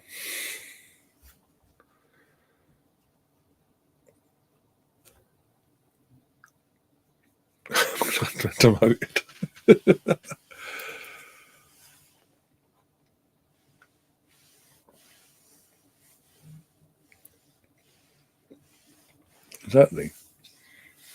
Exactly, Colonel. Exactly.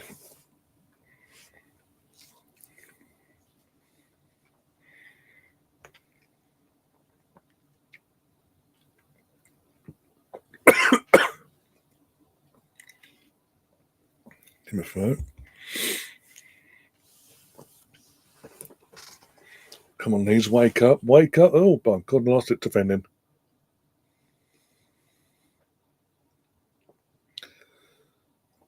Tom must be pissed watching this bloke so far.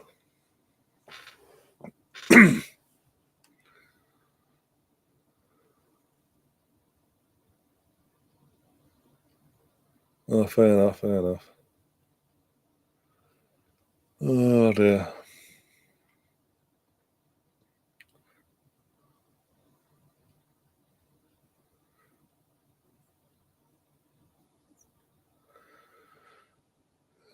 This is going to be a bit. I don't know. I was expecting a little bit more from this game, to be honest.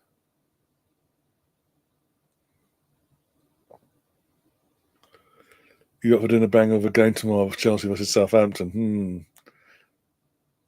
Bang of a game that's a guaranteed Chelsea win. I don't know.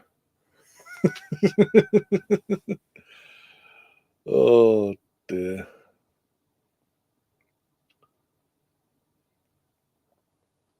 Let me get over to the shop that Mersey just said a shot that straight at him.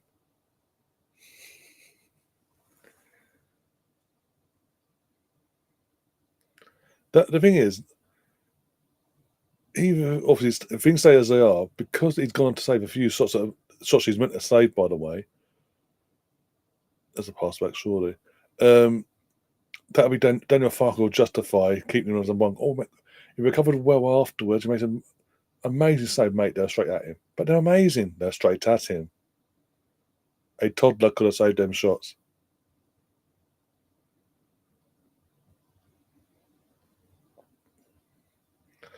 Rather do Wolves versus Fulham.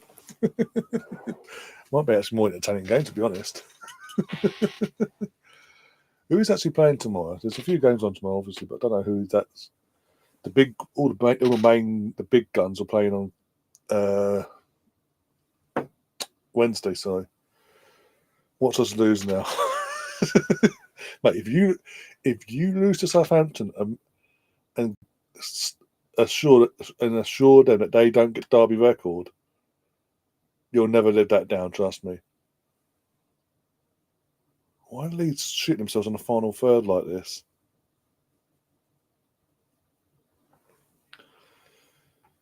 How do we reckon Liverpool get on against Newcastle on Wednesday? Cards, that's a yellow card for Leeds. I think it'll be a draw now. They've got an 11-point cushion now. They can afford to drop points now. And they know that. Plus it being a sort of dress rehearsal for the cup final in a couple of weeks' time as well. Can be a very tense affair. But I think they're going to have one eye now on Champions League and the League Cup as well now. They know they can take their foot off the gas, so to speak, and have a bit of breathing space.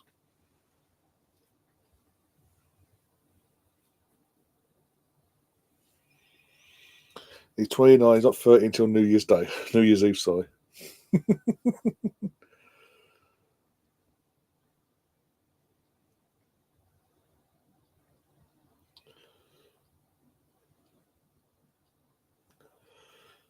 Also, still interested in what can get us to 21 to 24. Well, they're still going to. They're still after Benjamin Sesko as the main guy for the future. They're still going to. I'm convinced that's who they're obviously they're still going to get him.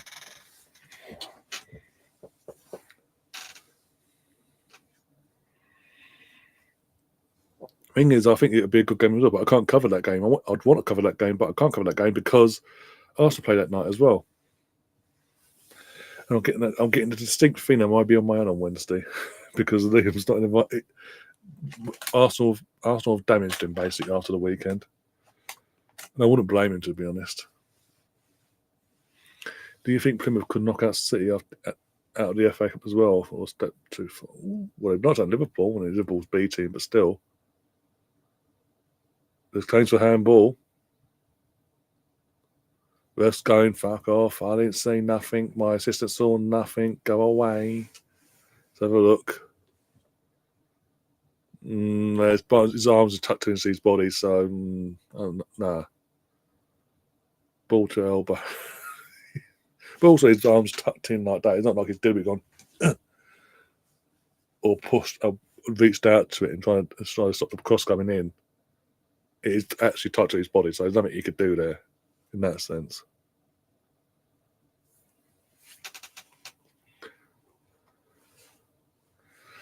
Depends how you behave. Let's be brutally honest. No, yeah, he's touched it. He's trying to tuck it in. He's trying to prove it or put it into his body. No.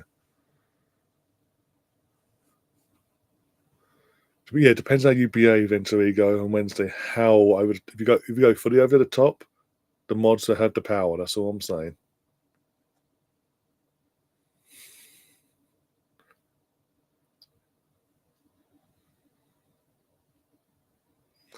I think there's a full SBL card on Wednesday. Okay, who's playing who on Wednesday then?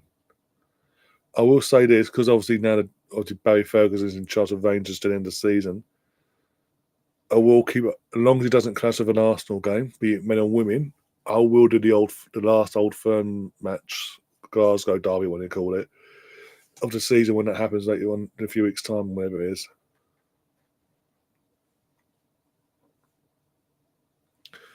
I still think we've got. Oh, you said it last week. This is the thing. You're 1-0 down this time last week to Sunderland. You got both your goals you got last week did come in the last 10 minutes. Literally, I remember you got the equaliser. Like, okay, okay. I thought I'd nod off, have my eyes not completely shut. I won't be like completely out of it. I thought if anything happened, I'd hear the crowd because I had the sound on. Heard nothing. I woke up. It's 2-1. I was like, hang on, what? And it was like 20 minutes later, so I didn't miss it. But my point was like, hang on, where did that noise go?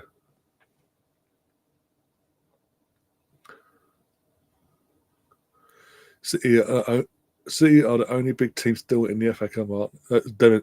City and United are left. Villa in it as well, technically. So you want to class Villa as a big team. Ball in. They start needing to attacking these balls for fuck's sake. Stop shitting themselves in the final third. Don't Man City have Spurs on Wednesday. Yep, that's what I'm saying. All the big juicy games are on Wednesday. City Spurs, Newcastle, Liverpool Newcastle, Forest Arsenal, all at the same time. Well done TNT for that one. And all the shit games, literally all the shit games, as far as I'm aware, are tomorrow. The non-interesting ones, so I say. Sorry, Gav. Sorry, Rudy. Arsenal versus Chelsea clashes with the old firm game. Does it? Not timing wise, I mean. Let's have a look.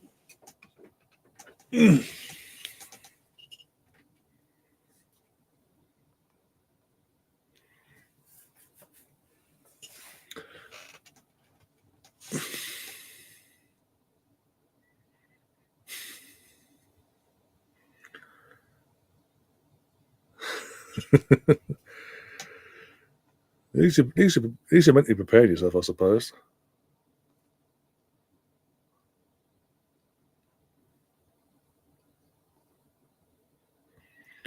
Right, let's have a look. It looks that far ahead, that'd be fantastic.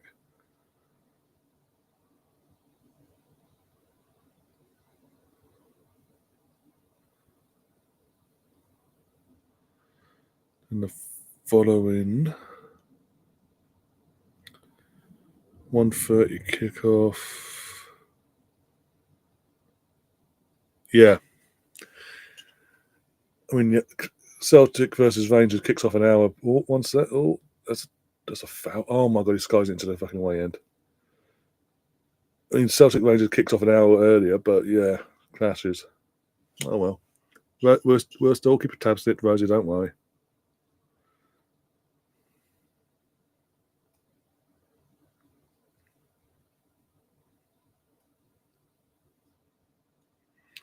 Even if it is just for bragging rights at this point for you.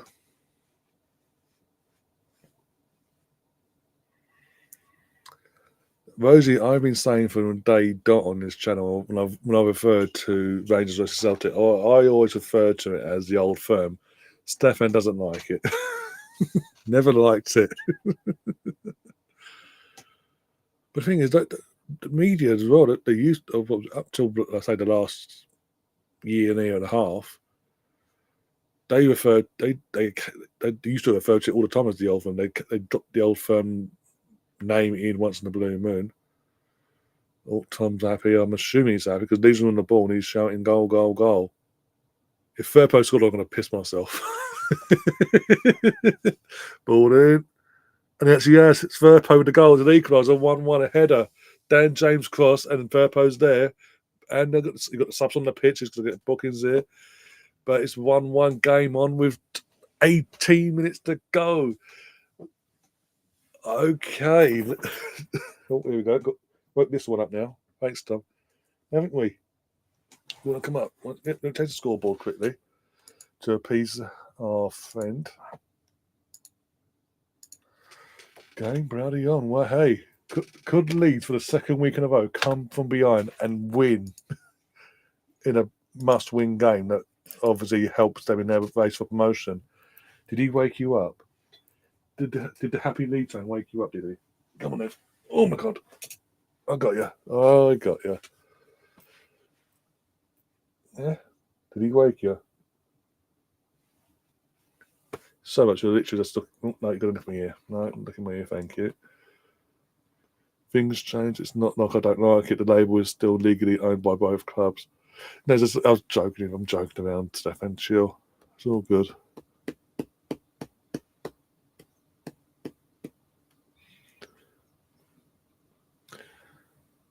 You keep drinking. I like it. I don't know anything about Jack Wilshere. In terms of managerial side of things, as a head coach or manager, his only experience is basically being head coach of the under 18s for 2 years, just over 2 years. And keeps her warm, by the way, so shush. And obviously, partway through this season, he's then up and left and gone to night as part of the setup. He's the assistant to the head coach there. Behave yourself, Colonel. Apart from that, he's not really had that experience, really. So that's what I'm saying. Like Rangers is a bit of a step up, wouldn't it? You've been called a Y word now because you're white. Well, mainly white. You're literally tired. So you decided to jump up because someone woke you up. Yeah. Yes, I know. Naughty Leeds fan going mental in the chat, going minute goal, goal, goal. Naughty, isn't he? How dare he be happy that his team scored?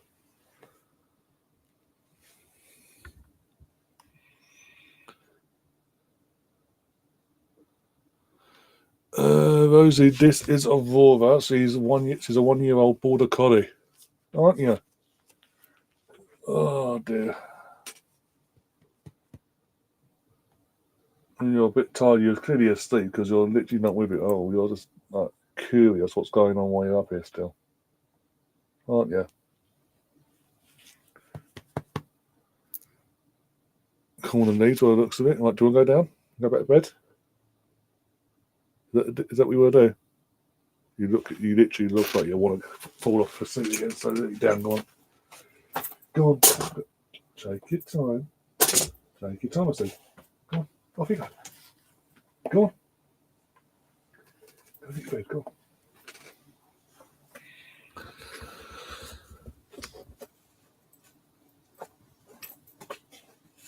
Oh dear, one sec. Go back for the Leeds wake up.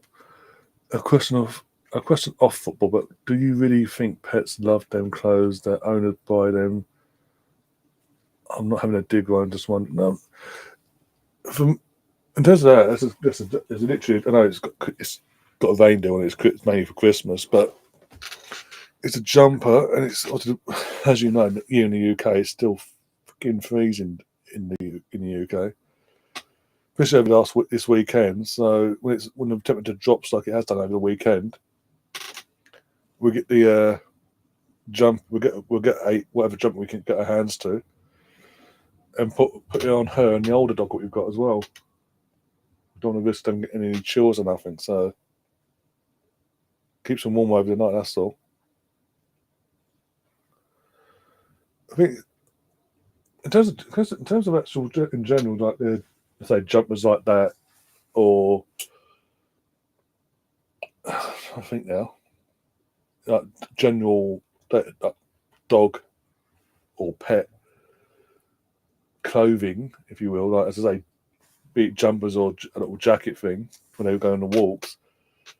I don't think they're bothered by it. I think it's more so as you say that more like the costume, like dress me up in terms of costumey crap, maybe a bit pushing it too far, but yeah. But we just have dog jumpers and jackets really. Jackets for when they go out, especially this time of year, from around October, November onwards, when it's pissing down the rain, it's muddy and all that. Just give them an extra layer of warmth. That's all. The dogs, yeah, both dogs get on with the cats fine. Literally, was it last week? Which she was here. She was asleep next to the chair here. Had the younger cat next to me here, and they both knew they were both in the same room, and nothing happened. Nothing, there was no kicking off, no screaming, no shouting. They just got on. They see each other and they get on. It is what it is.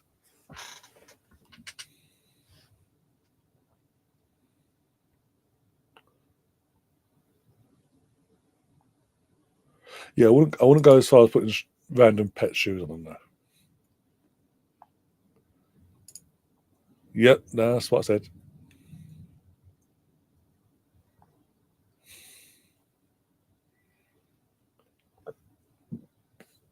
Joseph. Oh dear. Hope so, Sam. I hope so. How you doing?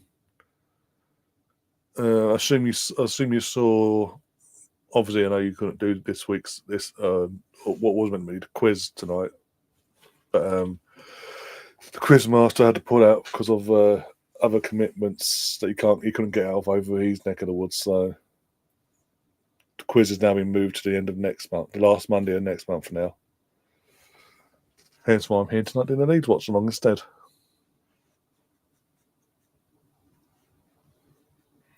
So as it stands, table Leeds are now top on 73 points, as it was at the start of because it's a draw currently, as it was at the start of the night, basically. 2 point swing between the two. Yes, they do. It's literally 79 minutes now, 79 and a half minutes in, so about 10 and a half minutes plus injury time.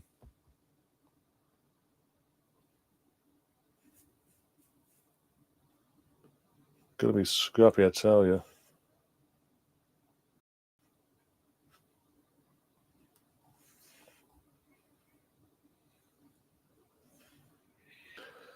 Yeah, definitely, yeah.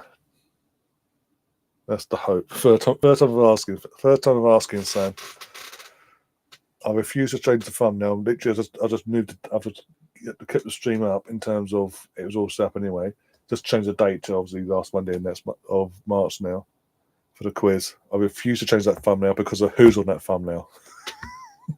I'll put a lot of effort into that thumbnail, especially finding a certain person putting that thumbnail for the shits and giggles. Oh dear.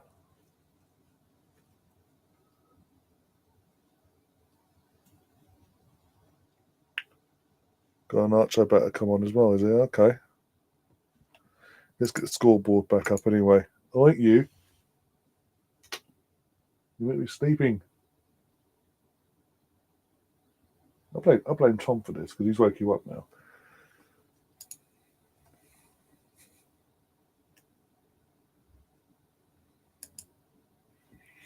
Corner in. Messi actually held the ball. Fucking hell, it's a miracle. The ball fell to Messi out of his hands and he held on to it. He didn't try and push it into his own net. It is a miracle after all.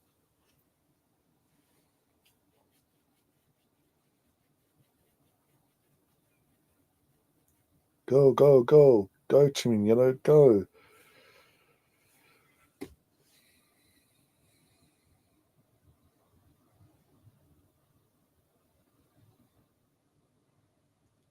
Come on, come on, come on. I'm not seeing the words goal, so nothing's happened so far, I'm assuming. Either that or Tom's turn up the shop as we speak, one of the two. Dan James gets blocked. He goes again. He tries a bit cheeky, but nothing works from it. Pass the ball. Salomon. Firpo. Oh, the keeper gets his egg in the way. Oh my God, he's getting scrappy now. And straight to the goalkeeper.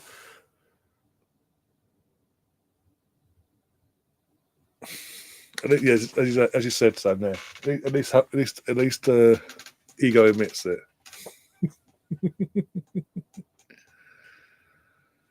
Oh dear, how you doing anyway, Sam?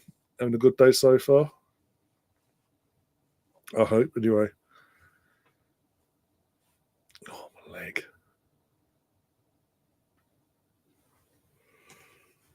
He's gone off now. Okay, Mona Solomon's gone off, or Wilfred Garnacho, or how you pronounce his fucking name.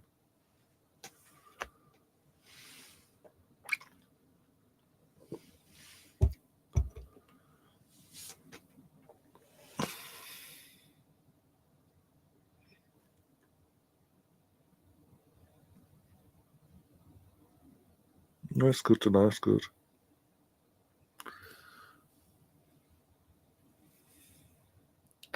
This guy's been very lenient. I'll give him that because it's a derby and all, and how physical this game is. They're letting a lot go.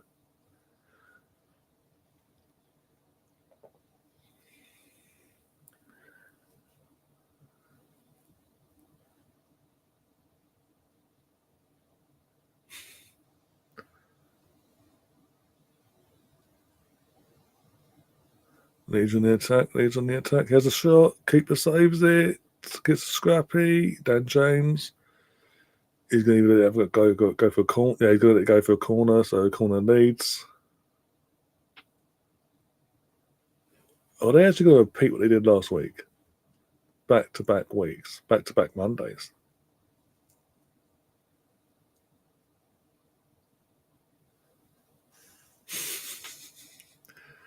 There's nothing worse than supporting Nottingham Forest, is there? Let's be honest. Other than being a knuckle dragger fan, if you know, you know.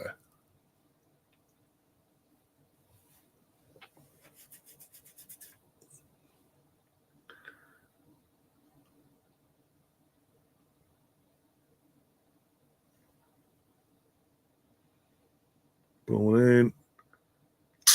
Poor header. Poor fucking header. That says it all. That explains so much, actually, Joseph. To be honest. Whoa! Bloody hell, ref. He's got to go. He's on a booking as well. He's got to go, surely. Or not. Okay.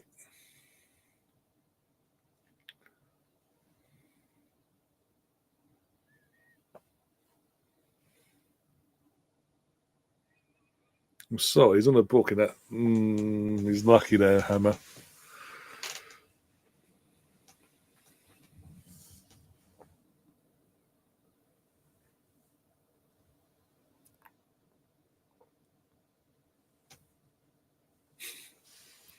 Just the 3 MLS teams, yeah, just the 3. Would one of them be Inter Miami by any chance?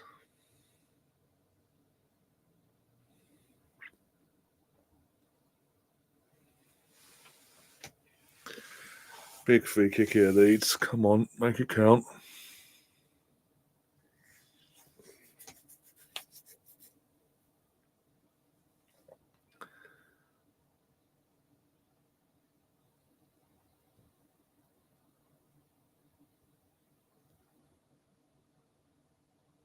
That was not making it count. Fucking hell.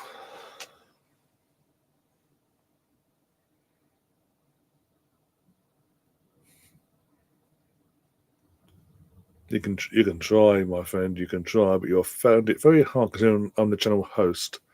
It's my channel. I run the channel. I can literally not be timed out or banned from my own channel, obviously. But you can try. I'll let you try. Give you a little project and all that.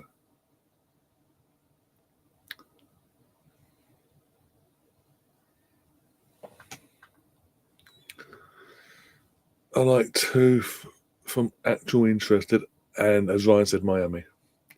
Well, nothing to do with Messi, I'm assuming, or Suarez, or Busquets, or basically Barcelona's prime squad, basically. Oh, what a save! It almost went 2-1 to Leeds.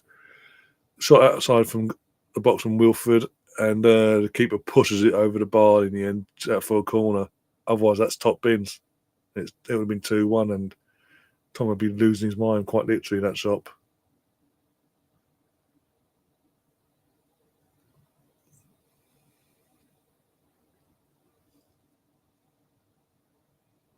Top save. Got to give Cooper his credit there. It's a good save.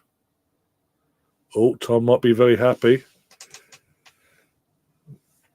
Going by what I'm seeing in the chat, he might be very, very happy. He might be tearing up the shop as we speak. All the newspapers up in the air. All the pens, you name it. Header in. 2-1. There you go. They've done it again. They've done it again for the second week in a row. And it's his favourite player as well. Oh my. No, VAR cannot take away these moments. This is why I like championship. When a goal happens, that's it. You see moments like this. The away fans in there. Is a derby and everything. But wow. Absolutely. Look at, oh my God, they're going to get in trouble for that. They're going to get in trouble for that. Their fans have literally spewed out of their way end and are like trying to follow players onto the pitch. Like, no, let's go, let's go, let's go. He's, as I said, your favourite player. Who's that on the line that tried heading it out, but still managed to head it his own, keep it in basically. Tried to head it out of the goal whilst in the goal. For the second week in a row, though, Leeds have left it late again from 1-0 down until.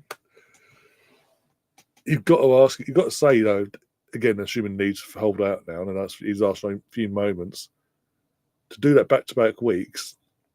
I know it's February and all that, late February we're in, but you'd like to think mentality-wise, this is going to be massive for them in terms of getting top 2 spot.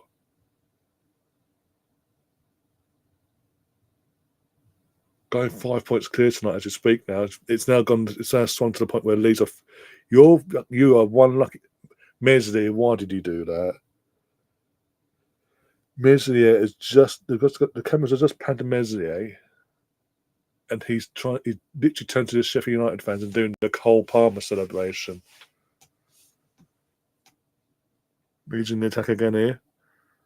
As a pop. Oh my God, what a goal. What a goal. Now that's a goal. That's a way to see it in a derby. See the Premier League next season, Tom. Off he goes as well. Wow, what a shot. What a goal. Keep no chance. I'm sorry, but I'll go back to Meslier. I know you're happy and all that, Tom, but I've got to go back. Why is Meslier going to Cole Palmer fucking celebration in front of Sheffield United fans when he's mistaken in the first place? Or what leads in the fuck up the situation in the first place? I said because he did. I'll be fair to you. You did say that in the chat. What a hit! Why is Sheffield United just giving him so much space there?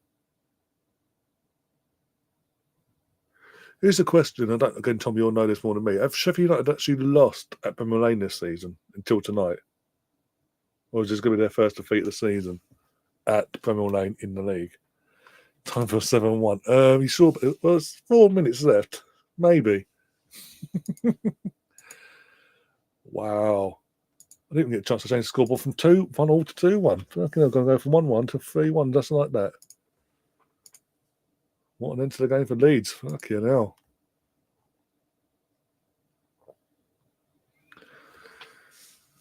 We needed Leeds back about time. Yeah, they had a couple of years out. They did. I said it even though in the Premier League, the year they went down and all that. The Premier League is so much better for having clubs like Leeds in that league.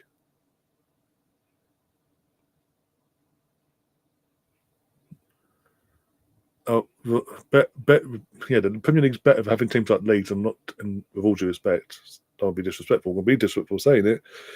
Teams like Luton and all that in the Premier League doesn't benefit the league really at all as a whole. You need the historic clubs, the big clubs in there.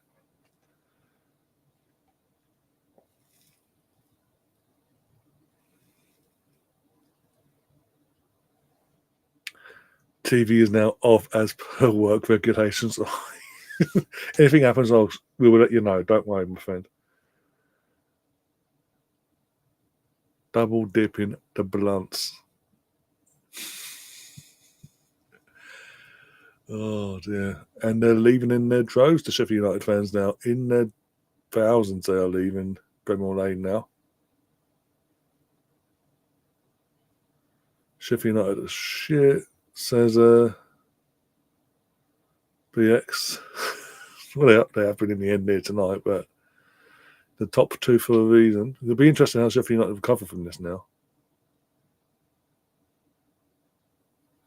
I'd love to see Blackburn back, but their ownership's crap. It says a lot when a non-American owner of a football club is making American owners look good, like they do at Blackburn now. Since the Venkes took over that club's gone. That club's never been the same. Like they were an established Premier League side. In the Venkes' first full season in charge, Blackburn got relegated, and they've never been back since. The fact they're in the round of playoffs as we speak this season, and the manager went, okay, I'd rather go to relegation for the Derby County, for fuck's sake, says a lot. Coventry will win playoffs. Well, based on form at the moment, they continue their form this season, mate. They might have been pushed for a second spot. But worst case, yeah, playoffs. Again, Coventry haven't been in Premier League since what, early 2000s?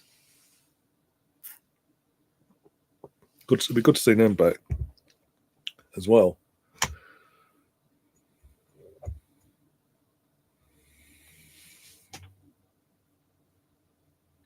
Saturday lunchtime against West Brom at home. Ooh. The Vinkies are shocking. Yep. Like I say, it takes a lot to make American owners of football clubs look decent and good. But the Vinkies managed to do it.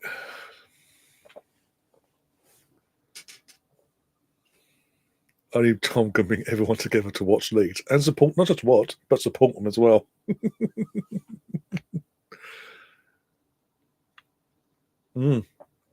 Sheffield Wednesday as well. Another one that went down in it. Once they went down in the year 2000, when Sheffield Wednesday. Fuck off, Wednesday, you idiot. You're a fool. But yeah, once they went down in the year 2000, they never came back. They've never been back since.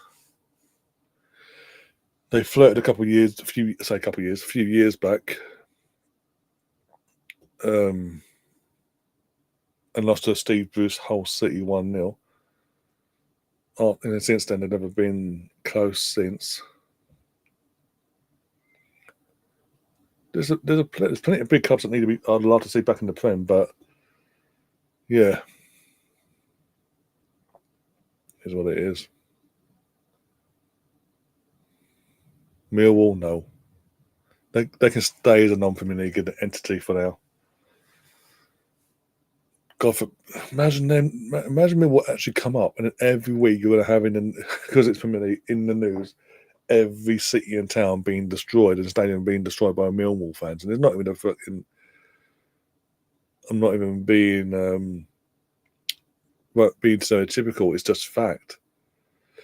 For example, was it 2 or 3 years ago? Maybe I'd say maybe 4 years ago. Actually, maybe Millwall. There you go. Full time was gone. Leeds win 3-1.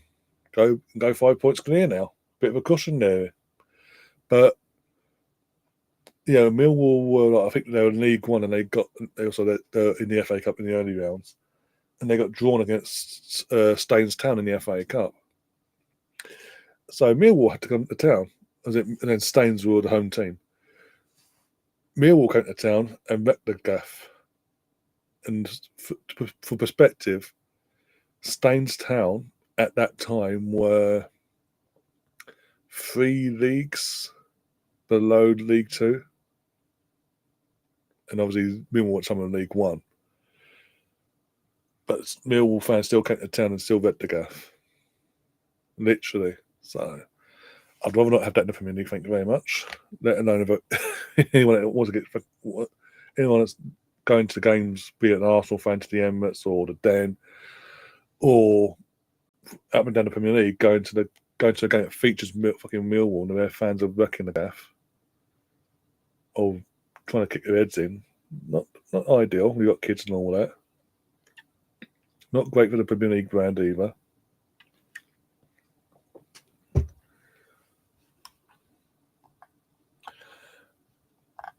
Full time and Leeds.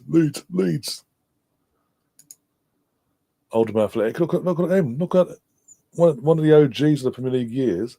Look where they are now. Because of bad ownership. Bradford, yeah, once they went down again, another one. Once they went, they never came back. How long has that been for them as well? What was it? Ipswich were gone for 22 years, for fuck's sake, before they came back. And Bradford went down again, like 2001? 2001 they went down.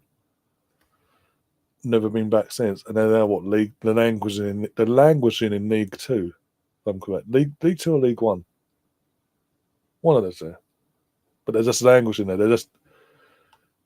I can't remember the last time Bradford City in the league they're in, whatever one it is, were pushing for promotion to get up and out of that league. But again, I'd love to see them back in the Premier League one day, but I don't see it happening anytime soon by the looks of it. Pardon me.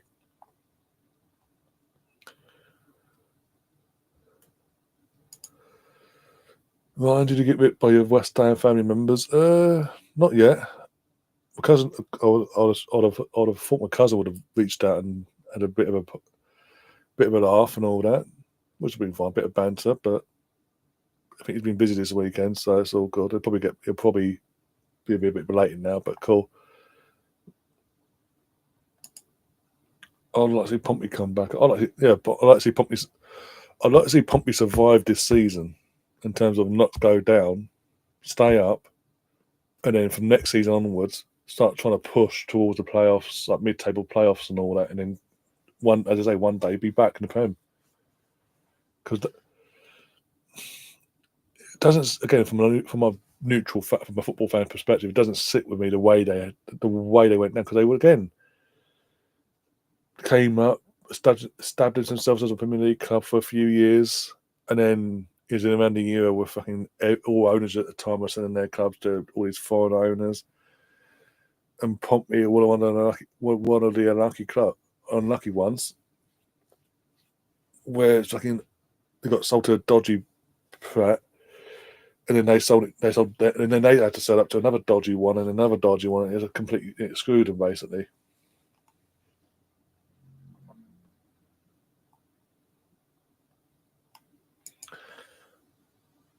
Oldham were the first Premier League era club to drop out of the football pyramid. That's no point. That's what I say. Look where they are now. And Oldham fans, when they were confirmed relegated to non-league, the conference, on the day itself of confirmation of relegation, they were protesting at the game itself because of what was happening, how the club had been run, and being the first ever of the original Premier League clubs to go down that be that. That's no matter what. That's on their history now. They can't get out of that one.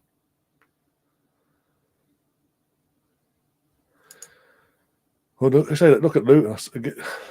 Look at Luton. Came up last season.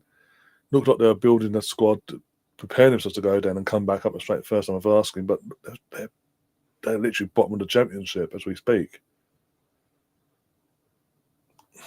It can be a curse if the owners, if you've got shitty owners that just take the money when you go up and don't put it back into the club the way it needs to be put back into in the right areas, not just in terms of squad personnel, but infrastructure in and around the club. If they don't do the right things, it can fuck you basically.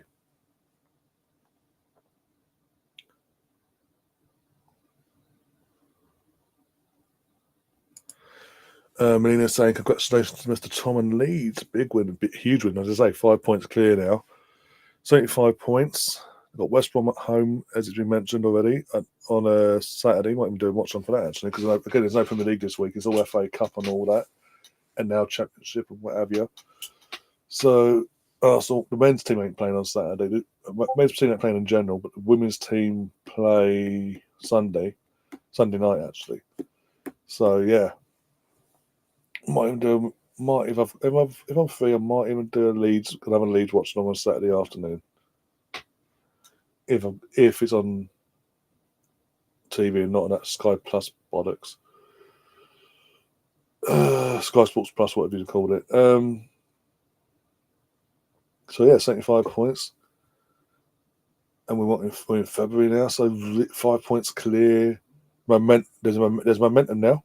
They've got a bit of momentum, and they've shown for the last 2 weeks, even with the setbacks they've had in both games and going 1-0 down, they'll continue to plug away, and they'll find a way, one or the other, to get themselves back into the game and go and get themselves over that line to get the 3 points. So everything's sort of going their way at the moment. Leeds, they've just got to keep maintaining that now for the next for the next month and a half. Maintain that until it's mathematically done, and then take your foot off the gas and enjoy the last few weeks of the season if you have to, if you can. Don't let anyone back in of a chance. Make sure you're one of them top two coming up automatically. You do not want playoffs.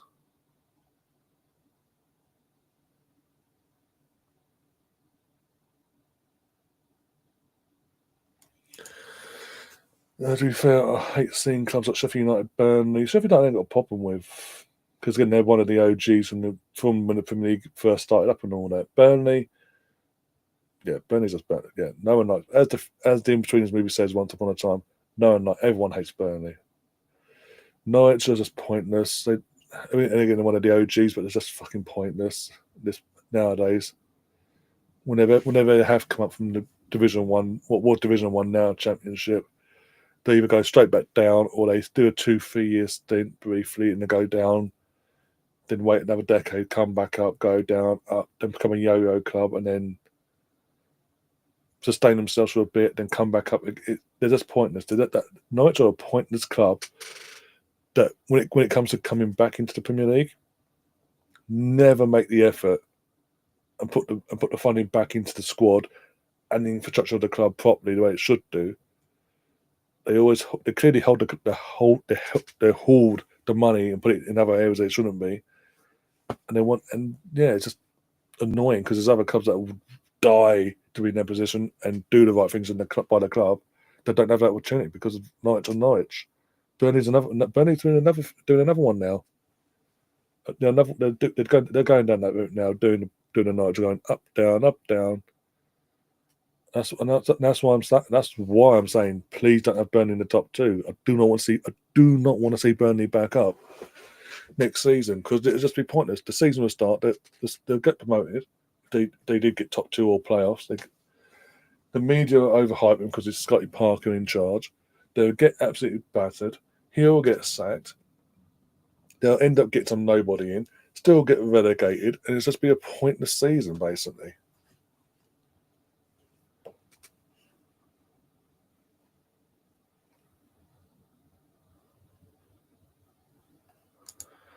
BX says Ipswich and Leeds have been refreshing to see. I'd like more of that. Even Sunderland might have a go. Or Coventry, yeah. Sunderland as well. Look at where Sunderland were when after they went down from the Premier League. What? A good few years ago now. Look at the state the commentator was in there, and they've had to go through the rigmarole of what they've gone through in terms of going down to League One and restructuring, going again to get themselves in this position again. And yeah, even Coventry, when they went down again in 2001 and one of them two seasons, they was it Highfield Road? The old stadium was called back then. They've then since they've been relegated, left Highfield Road, gone to the Ricoh Arena, built their own new stadium, called it the Ricoh Arena as we know it, hoping that the funding obviously would come from that would then give them a bit more funding into the club to get themselves back in the Premier League quicker. It backfired. Financially fucked them basically to the point where they were going into administration, points deductions, ran to League One, and had to get their finances in place, properly sorted once and for all in place, and then go again basically. And it was at one point they did for 2 or 3 seasons they didn't even have home. That they literally the Ricoh Arena. They had to sell the stadium initially, and initially this obviously it was what was London Wasps before they moved up to Coventry. They sold it to the owners of London Wasps, basically a rugby team, who have ironically since then gone into. They've gone now. Fucking hell. Because they left London with all due respect for Coventry, for the actual big stadium, and it backfired. But yeah. But they've had to get their finances and all that in place, new ownership in, and then to a point where they get themselves out of the League One, do 2 seasons playing ground sharing, with Birmingham City at St Andrews Stadium, and then make an offer back to the Wasps and the administrators of the Wasps and all that to buy back their own stadium. And now look where they are now. Where they're establishing themselves as a championship squad, club, at the very least, and looking to get themselves back in the big time. Again, it's ridiculous how long it's been. The Yo-Yo Club used to be West Brom. That was they did made them doing that as well. But other clubs have followed that pattern as well in recent times. I say Norwich and all that, but hey ho. Fulham did it for a stint as well, brief stint. Fulham, yeah. Big up Zanzi, by the way. But they've seemed to settle it a bit now. Yeah, since they've come up for this most recent time they come up under Marco Silva, it's all settled now, and they're starting to again do what they did before when they came up back in the early 2000s. Established themselves as a Premier League club, and they're trying, and obviously they are season by season building a bit better in their squad to compete and try and get into Europe and all that as well. I want Ipswich to stay up. I really, really do. But they need to sort their defence out as a team, home and away. Get some results together. Beat the teams in and around them they can, like the Southamptons, Leicester's and Wolves and all that, and the odd result here and there against even United. Have got United in, haven't they? They've got to get results there and nick the odd shocker here and there, but just make sure come May, it's still in your hands. Come the last couple of games, and yeah, leave it up to you. Basically, don't be relying on other people, because the likes of Burnley found out the hard way. That's not the way to go. Leeds found out the hard way when they went down. Can't rely on other clubs. You've got to do your job yourself. That's it, Harfield Road, yeah.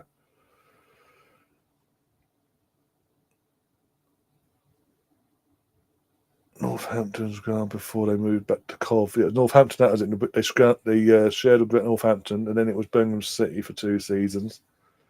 Then they brought back. They got themselves under their now new ownership, in a position where they could actually buy back the Rico Arena, basically. Wasps are a big fish in rugby, mental. Well, they were before they went into it. They were London. The thing is, the whole branding of Wasps they were called London Wasps, and obviously the situation at Coventry was arising. They saw there was a stadium there to be bought. They didn't. It was a 40,000 capacity stadium. I don't know what the capacity is at the Rico compared to Adams Park in Wickham. Massive upgrade. They took the risk. It's backfired, and obviously they're now having to. They had to went into administration, and then they're now having to do the Rangers, what Glasgow Rangers did, in terms of come back as a new entity, if you will.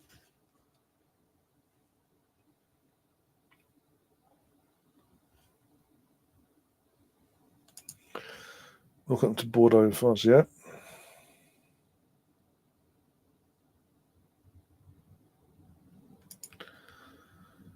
They had to go to the amateur league, Bordeaux. Can you believe it? As a massive club, like, yeah, exactly.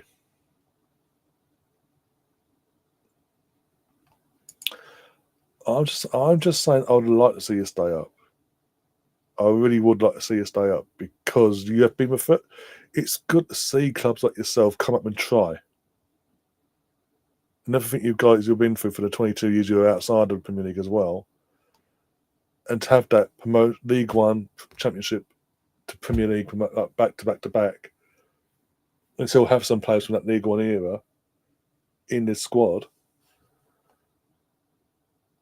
It's very old school in terms of what the Premier League once was and all that. The whole point of the English period and all that. But yeah, realistically, it's not in your. It's the odds aren't in your favour. But however, you never know. Stranger things have happened. You never know. It all depends. I think, as I say, Southampton, Leicester, we all know that them two have definitely gone. It's gonna come down to between them. Obviously, I think it's gonna come down between Ipswich and Wolves. Let's be honest. Unless you both pick up a bit of form, it's between you two. If you pick up a bit of form, the pair of you, you might drag United. You might drag United into it, but if you want to be realistic here, it's going to come down to potentially that game when you both play each other later on in the season, whenever that may be, sooner rather than later. That could decide the outcome of who takes that final, who falls into that final spot come May.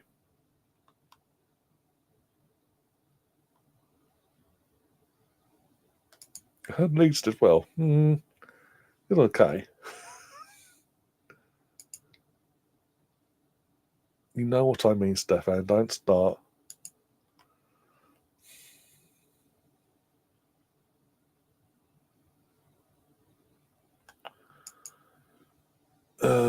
It's much more enjoyable being a parachute team in the Champo, Stefan. Because that's the thing. Because of the setup of the parachute payments, the yo-yo thing makes sense nowadays. Because obviously, you got a 3-year grace basically. If you become a yo-yo, up down, and that 3 you get the parachute payments work out for you basically. If you use them in the right way. Whereas obviously before the parachute payments was a thing, clubs would go down, like Ipswich did, like Bedford City, like Coventry, like Sheffield Wednesday, go down and they wouldn't stand a chance of coming back up. Whereas nowadays, a team like, for example, Leicester City could go down, like they did, and only have to sell 1 or 2 players. And not at massive fees either. And pretty much have a Premier League squad in the Championship.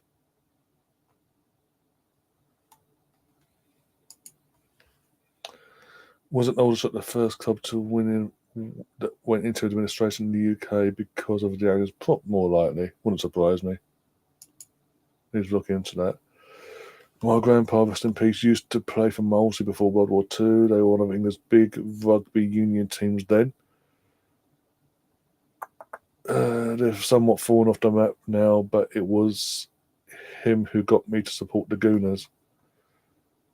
But yeah, Molesey, because I remember going to school I went to, growing up and all that.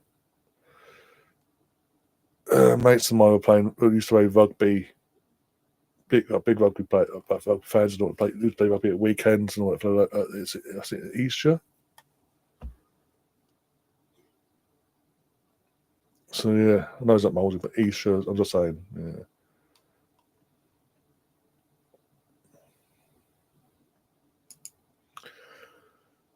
Yeah, I remember Molesey as a big kid being a reasonable size rugby club. Again, it comes down to the ownership, doesn't it?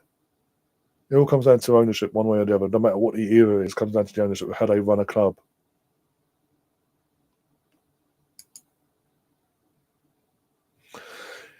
Yeah, passionate money and decent owners, that town could possibly be a yo-yo club.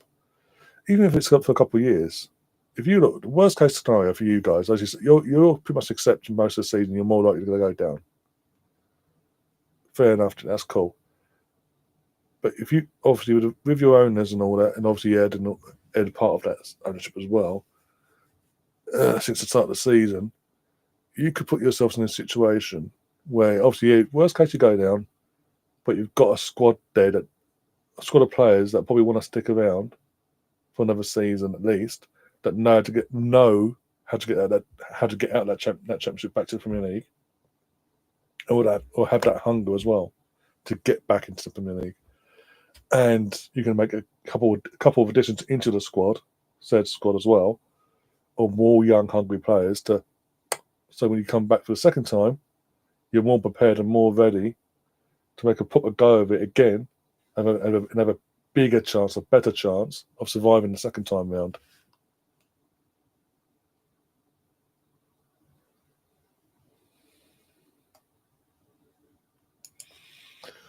I remember it being a big deal on the news back when I was about 11. Big up Isha. I used to go to the cinema there. Cobham didn't have any. Yeah, Cobham didn't have anything. Cobham does have nothing now, let's be honest.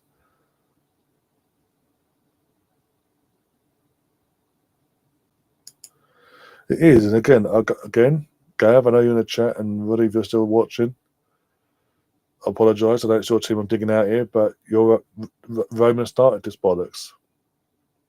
When Roman came into Chelsea back in 2003, yeah, summer of 2003, football changed from that day onwards.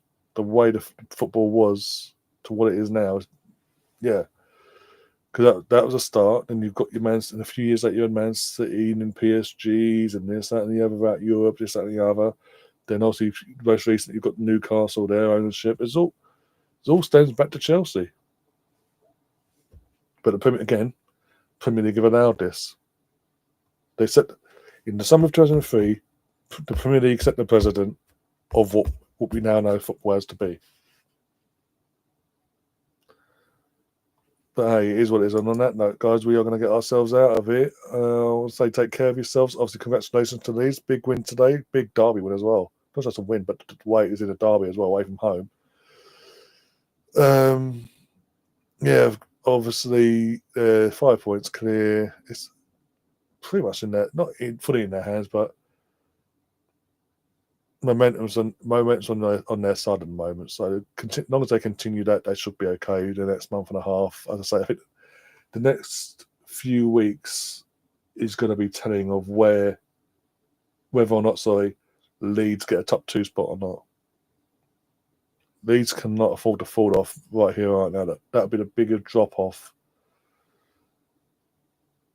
you'll ever probably see in recent times. It comes from a championship side trying to get up when the momentum's especially when the momentum's on your side.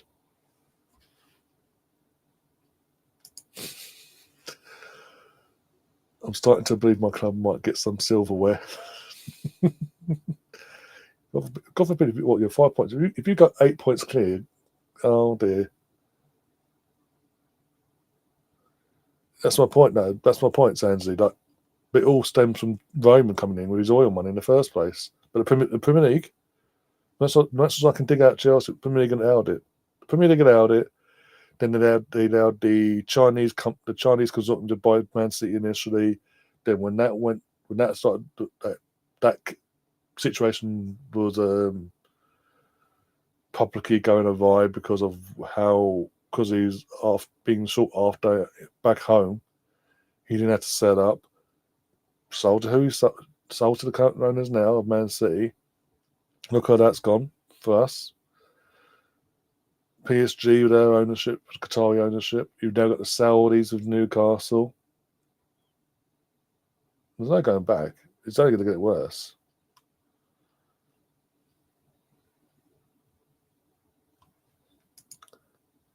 Actually, there's false line Jack Walker. I think it was a Jack Walker, though. You say he started it at Blackburn, but he was a local, from what I can remember, he's a local lad of Blackburn. He just happened to be a very rich man and wanted to put money into his club. But once he died, the money went, as in, it didn't stay in the club. Once he went, as in what happened to him, there was no one there to take over from him and keep that going. Whereas nowadays, no matter what, there's another billionaire waiting to take over, basically. Point in case, when Roman was made to set up, there was no paupers coming in to buy Chelsea. Billionaires. One of them being Man United, Ineos. Yeah, FFP was brought in to stabilise things, but it was too late by then. And even then they still fucked that one up.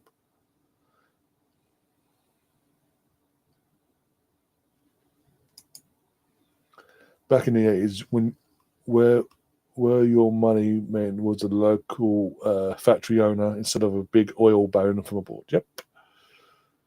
Stainless steel teaspoons in the canteen. Yep. But yeah, as I say, on that note, we're going to get ourselves out of here. Thanks for popping along.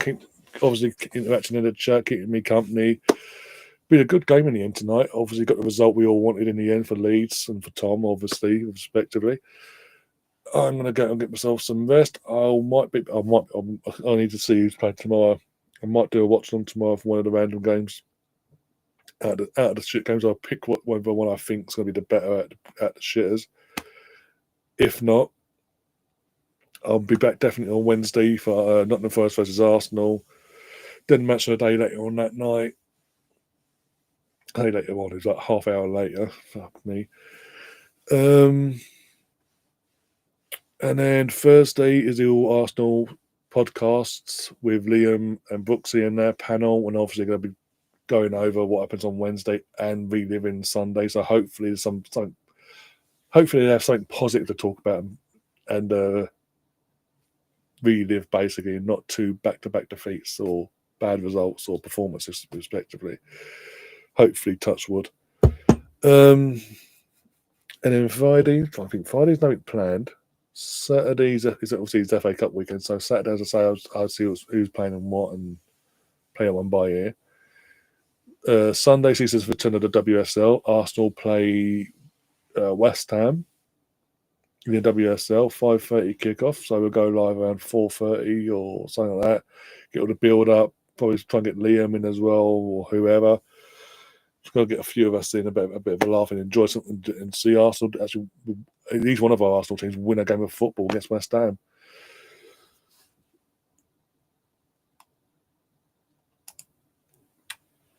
Congratulations to Sheffield United. I still want them up more than Burnley. Yeah, you and me both. And obviously, it means more from you because obviously your connections with Leeds. I'm just a Londoner, basically saying Burnley are being a pain in the ass. Go away, you're pointless. And on that note, as I say, I'm out of here. Take care, guys. I'll see you soon. And as always, up the Arsenal. Come on, you Gunners.